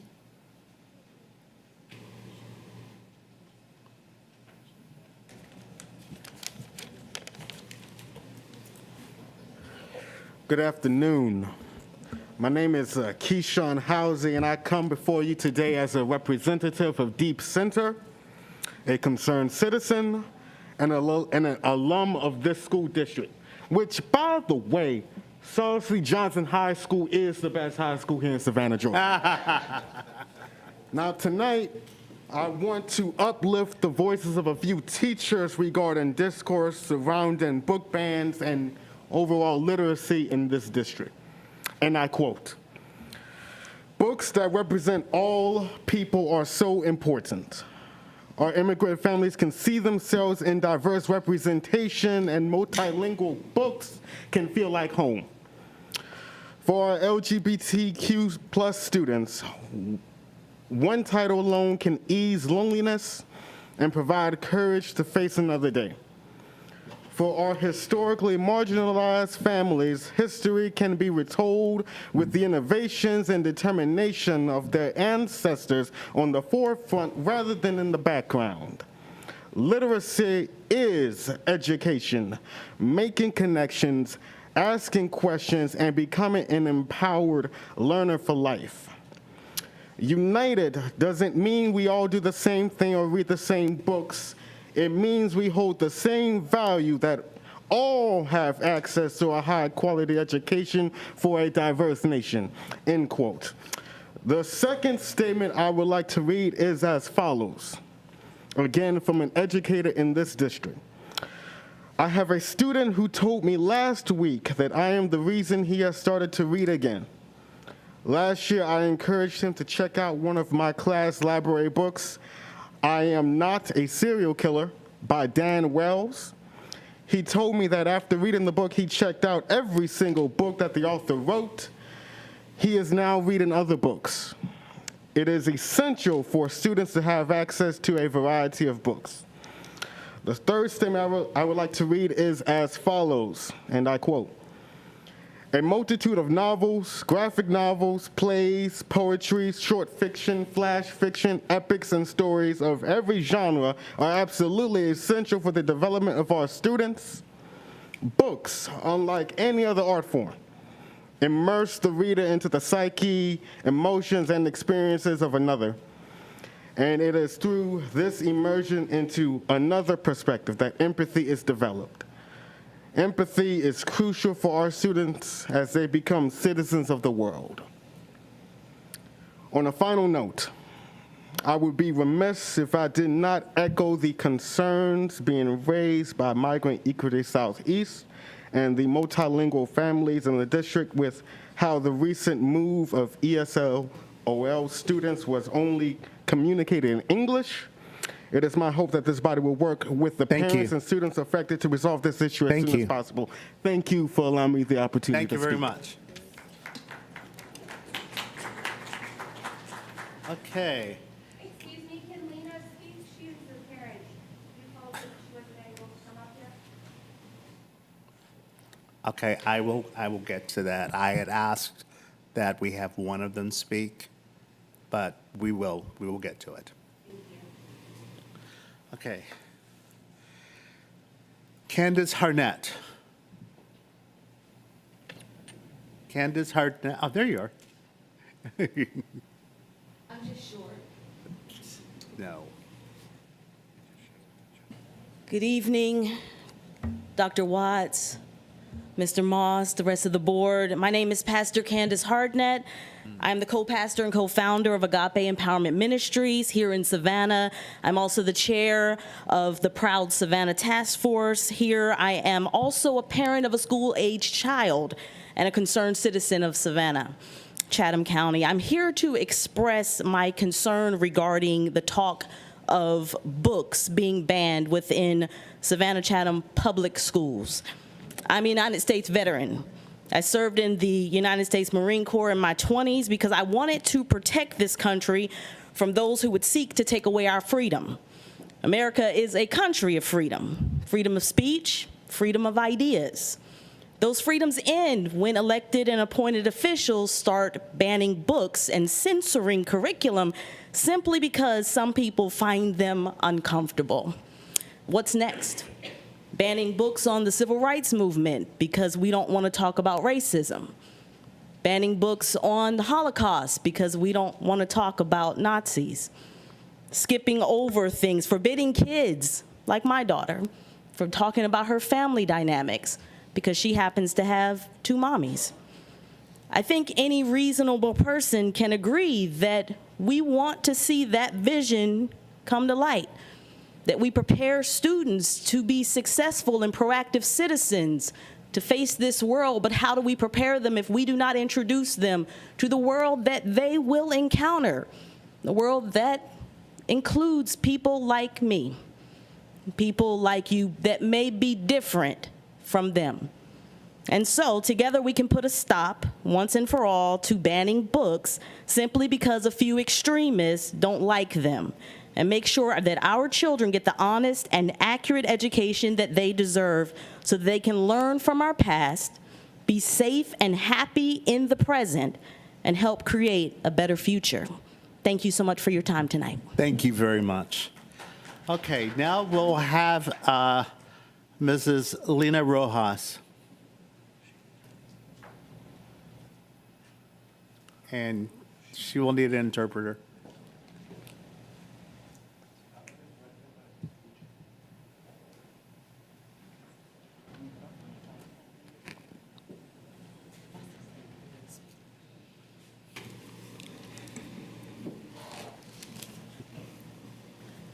Buenas noches, mi nombre es Lina Rojas, soy la mamá de Fernanda.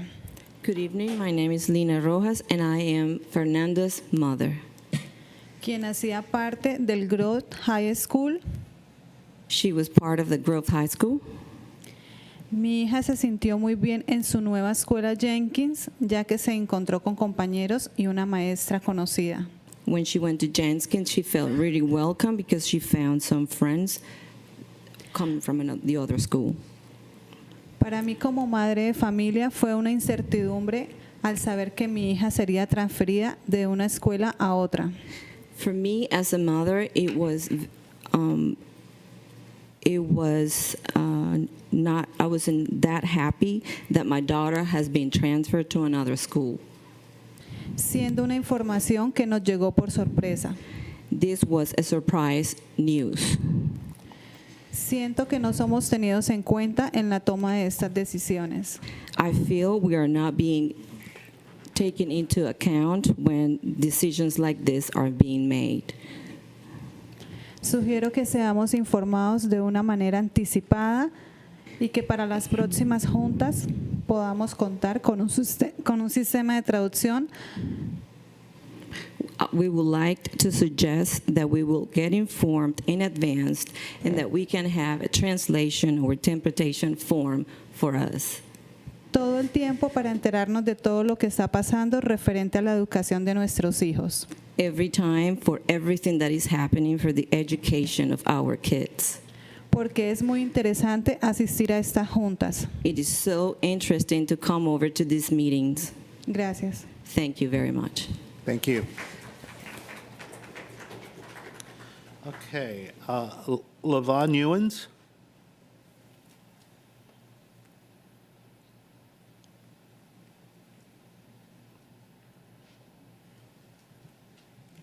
Hi, everyone. Hey. My name is Levon Ewens. I'm a representative and secretary on the board of directors of Book Nation of Dreamers, a local nonprofit LLC, 501c3 organization.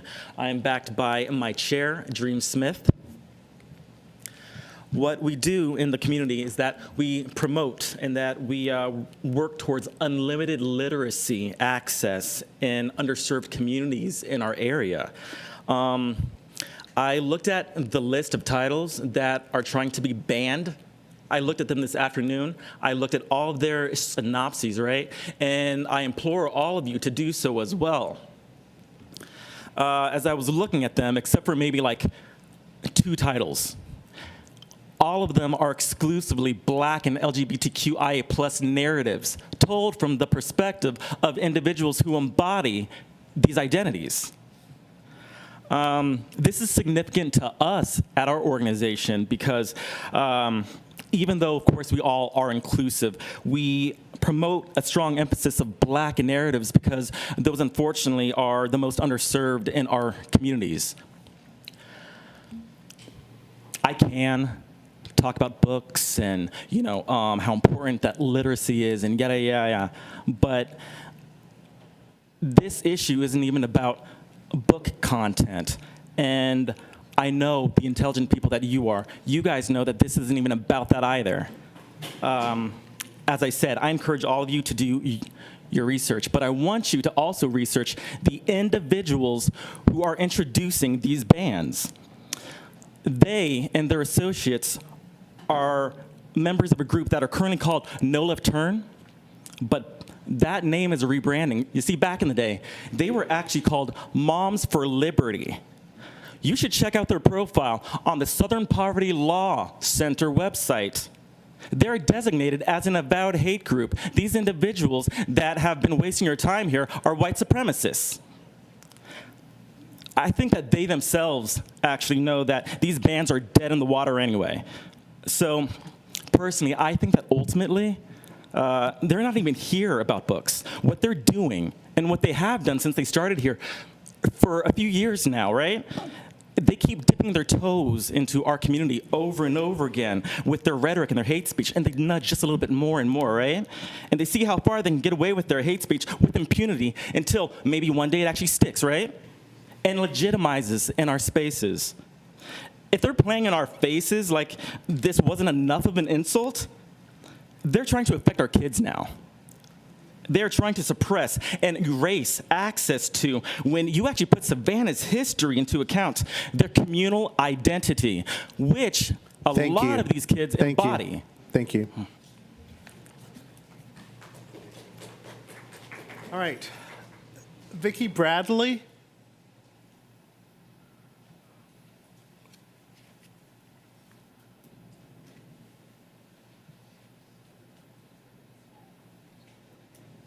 Hi, good evening. I'm a graduate of Jenkins High School, and my children attended Savannah-Chatham Public School Systems.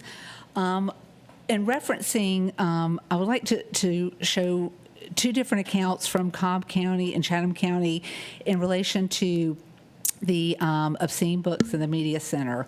Cobb County said, "Thank you for alerting us to these books. We weren't aware of the sexually explicit content in the books until your email. Any book, video, or lesson which contains sexually explicit content is entirely unacceptable, has no place in our school. We removed them over the weekends. And at the direction of our board and superintendent, we are unapologetically holding our staff accountable, only use content which is aligned to Georgia standards."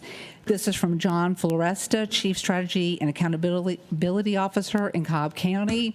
And in Savannah, Mrs. Sheila Blanco, this was her response. "The goal of the Savannah-Chatham County Public School System is to empower and inspire all learners to excel in a global society. The Media Center promotes intellectual freedom within the school community by providing access to a variety of information, ideas, and resources.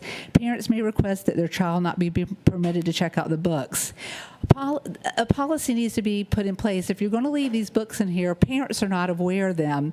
And unfortunately, the people who have been speaking earlier are unaware of them. I was going to read part of it, but there is still a young girl in here. I could be arrested for reading these, and I'm going to leave one excerpt. And it's of all races, all sexual orientation. It's one is, "Paul, did you feel up her? My male, you know what, is now twice as big. You know what, church camp is the best place to score some P word." This is what we're talking about. At your recent retreat, the board discussed the declining enrollment plaguing Chatham County and the fact that Chatham County has a disproportionate number of private schools for its size. Parents with options are choosing these alternatives. And whether you like it or not, this is one of many issues that's a contributing factor. Dr. Watts, I'm looking forward you coming in and looking and, making positive changes. I'm a citizen. I've lived here my entire life. As I said, I graduated from Jenkins High School. I plan to live here the rest of my life. I want what's best for the kids, what's best for our community, because people who graduate from the public school systems are the ones who are going to be taking care of me in my old age. So we do care. It's not about look at me. It's because we care about the kids. Thank you for your time. Thank you very much. Okay. We have 3 people who have signed up for literature, material, or whatever. If you're all here together, can you choose one to speak? Okay, I'm going to take that as a no. All right, Christian Maud. Is Christian Maud not here? Okay. Oh, actually, Christy Maud. Okay. She left. Okay, thank you. And Andrew Rosen. Okay, thank you.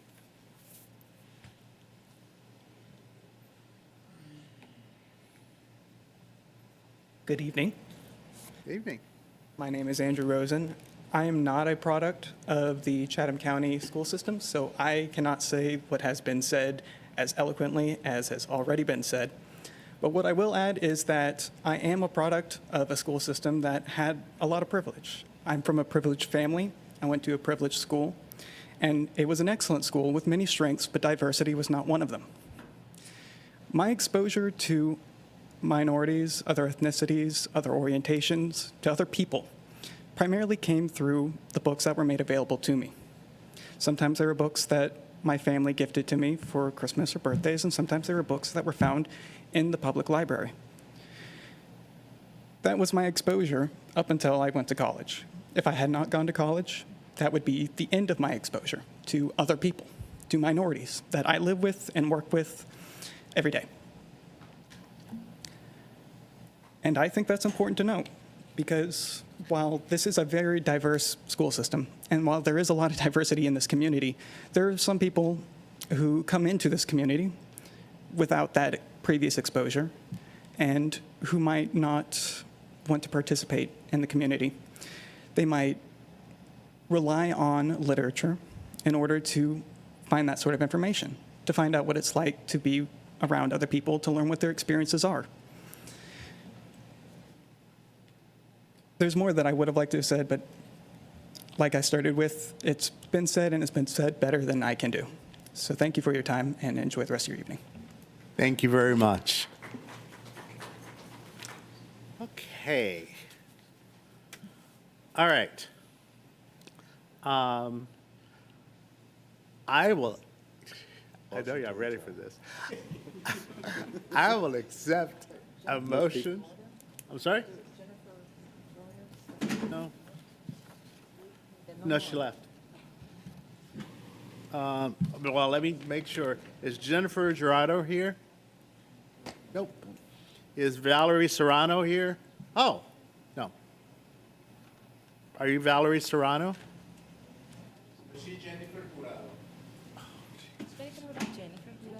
I'm sorry? She's Jennifer Jurado. No, no. Are you Jennifer Gerardo? What's that? Gerardo. I'm sorry. It's late. Buenas noches, mi nombre es Jennifer Jurado, soy de Colombia. Good evening, my name is Jennifer Jurado. I'm from Colombia. Con todo el respeto que merecen todos aquí en esta sala, quiero decirles With all the respect that you all deserve in this room, I would like to tell you, que en este momento me siento muy triste e indignada in this moment, I'm feeling really sad and indignated por los cambios tan repentinos de traslado de mi sobrina a otro colegio. for the unexpected changes of my niece being moved to another school.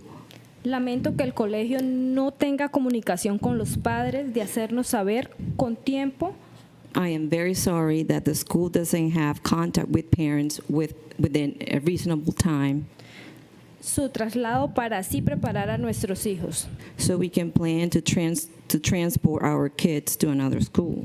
Mi sobrina, cuando se enteró, no lograba dormir bien. My niece, when she found out she was being moved to another school, wasn't able to sleep.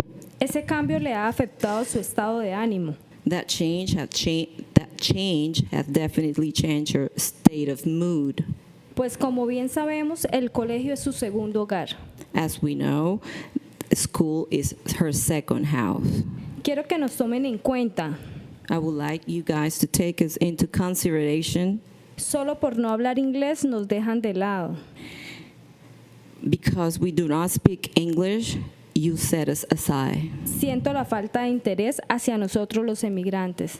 I feel a lack of interest to us, the immigrants. Necesitamos más apoyo del programa ISOEL. We need more support from the ESOL program. Muchas gracias. Thank you very much. Thank you.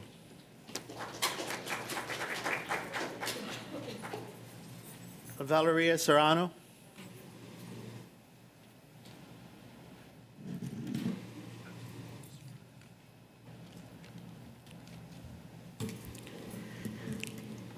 Buenas noches, mi nombre es Valeria Serrano. Good evening, Soy de Colombia, llevo 5 meses en este país. Good evening. My name is Valeria Serrano. I'm from Colombia, and I have 5 months living in this country. Tengo 10 años, estoy cursando el grado quinto. En el momento que ingresé al colegio tenía mucho miedo y ansiedad. I am 10 years old, and I'm attending 5th grade. The first time I went to school, I was very scared. Porque no sabía si me iban a entender mi idioma. Because I didn't know they were going to understand my language.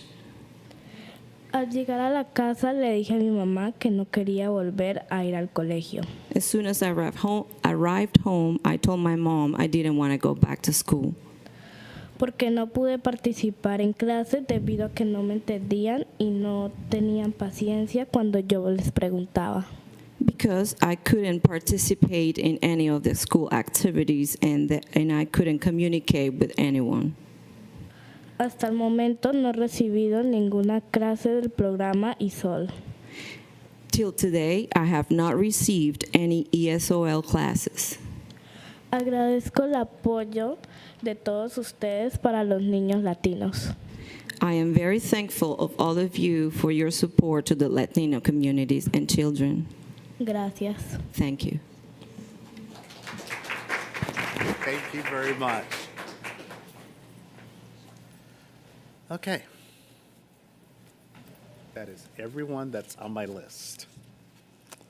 We're going to try this again. I will accept a motion to adjourn. So moved. Even the audience is raising their hand. Okay. Yeah. I'm sorry? Oh. Well, God. Rick Roney? No.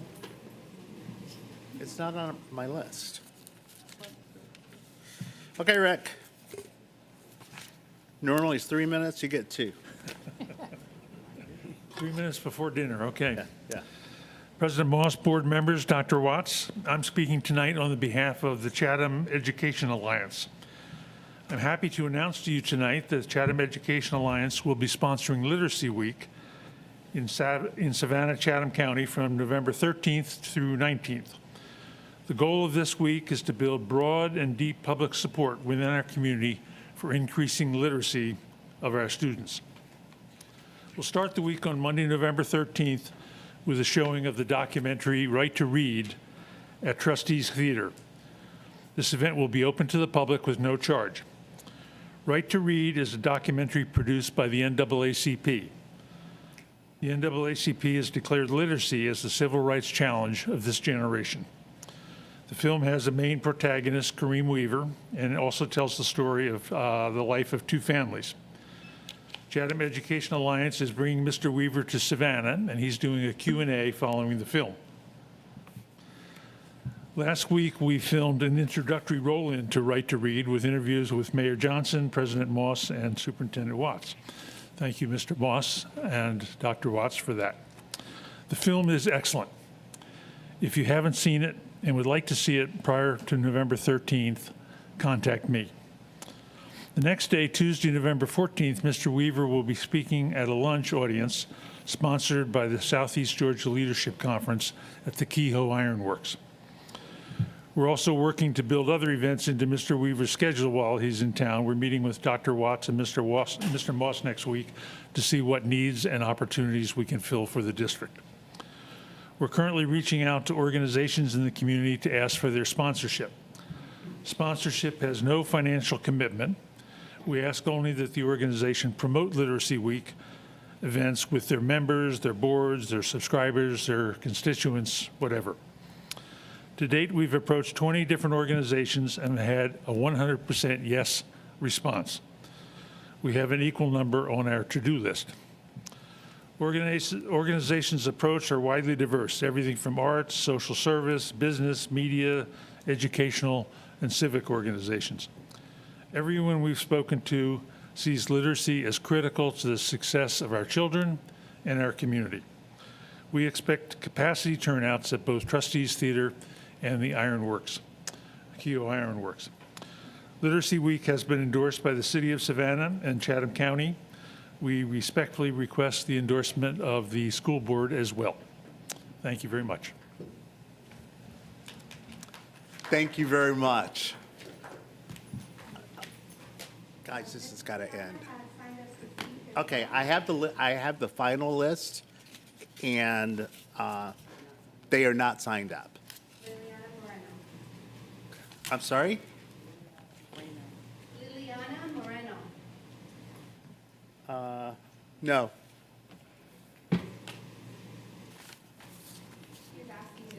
Guys, no, I'm looking at all of our lists from anyone who has signed up, and she is not on that list. It is 9:10. She is not in Spanish, so it's really difficult for people to sign up. There's no option for it to be Spanish. Okay, so, however, you did manage to sign up all of the other people. I was not able to assist her. She must have had issues with it. And it should not be the You know, I'm not going to have this conversation. You know what? It's fine. Chairman. Bring her on up. If you, if, Bring her on up. Translator, please. I'm at my wit's end with that group.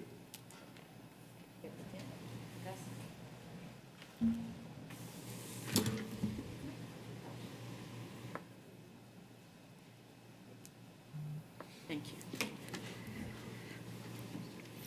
Buenas noches, mi nombre es Liliana Moreno, soy de Colombia. Good evening. My name is Liliana Morenos. I'm from Colombia. Llevo 5 meses en este país, mi hija tiene 10 años. I've been living 5 months in this country, and my daughter is 10 months. Está en el grado quinto en la escuela Wixon Forest. 10 years old. I apologize. My daughter is in 5th grade Wixon Forest. in Wilson Forest. Desde la primera semana que empezó a estudiar, ha sentido frustración y miedo al no tener una maestra que le dé la clase de ISOL. Since the first week of school, my daughter has been frustrated for not having a teacher who can teach her English. Como mamá, he visto a mi hija triste por no poder participar en las clases. As a mother, I have seen my daughter very sad for not being able to actively participate in her classes. Porque las maestras no la entienden y no tienen paciencia cuando mi hija pregunta.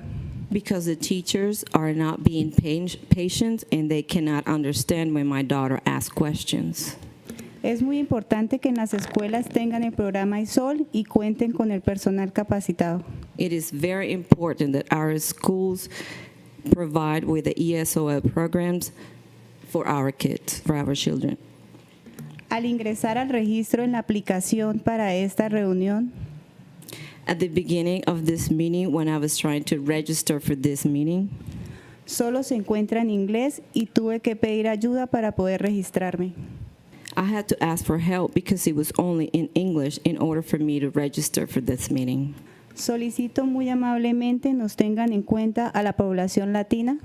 I kindly ask you to please take into consideration the Latino population. También solicito que haya una traducción en esta reunión. And I also ask for translators and interpreters during these meetings para poder entender bien acerca de lo que se trata. so we can understand clearly what's going on during the entire meeting. Muchas gracias. Thank you very much. Thank you.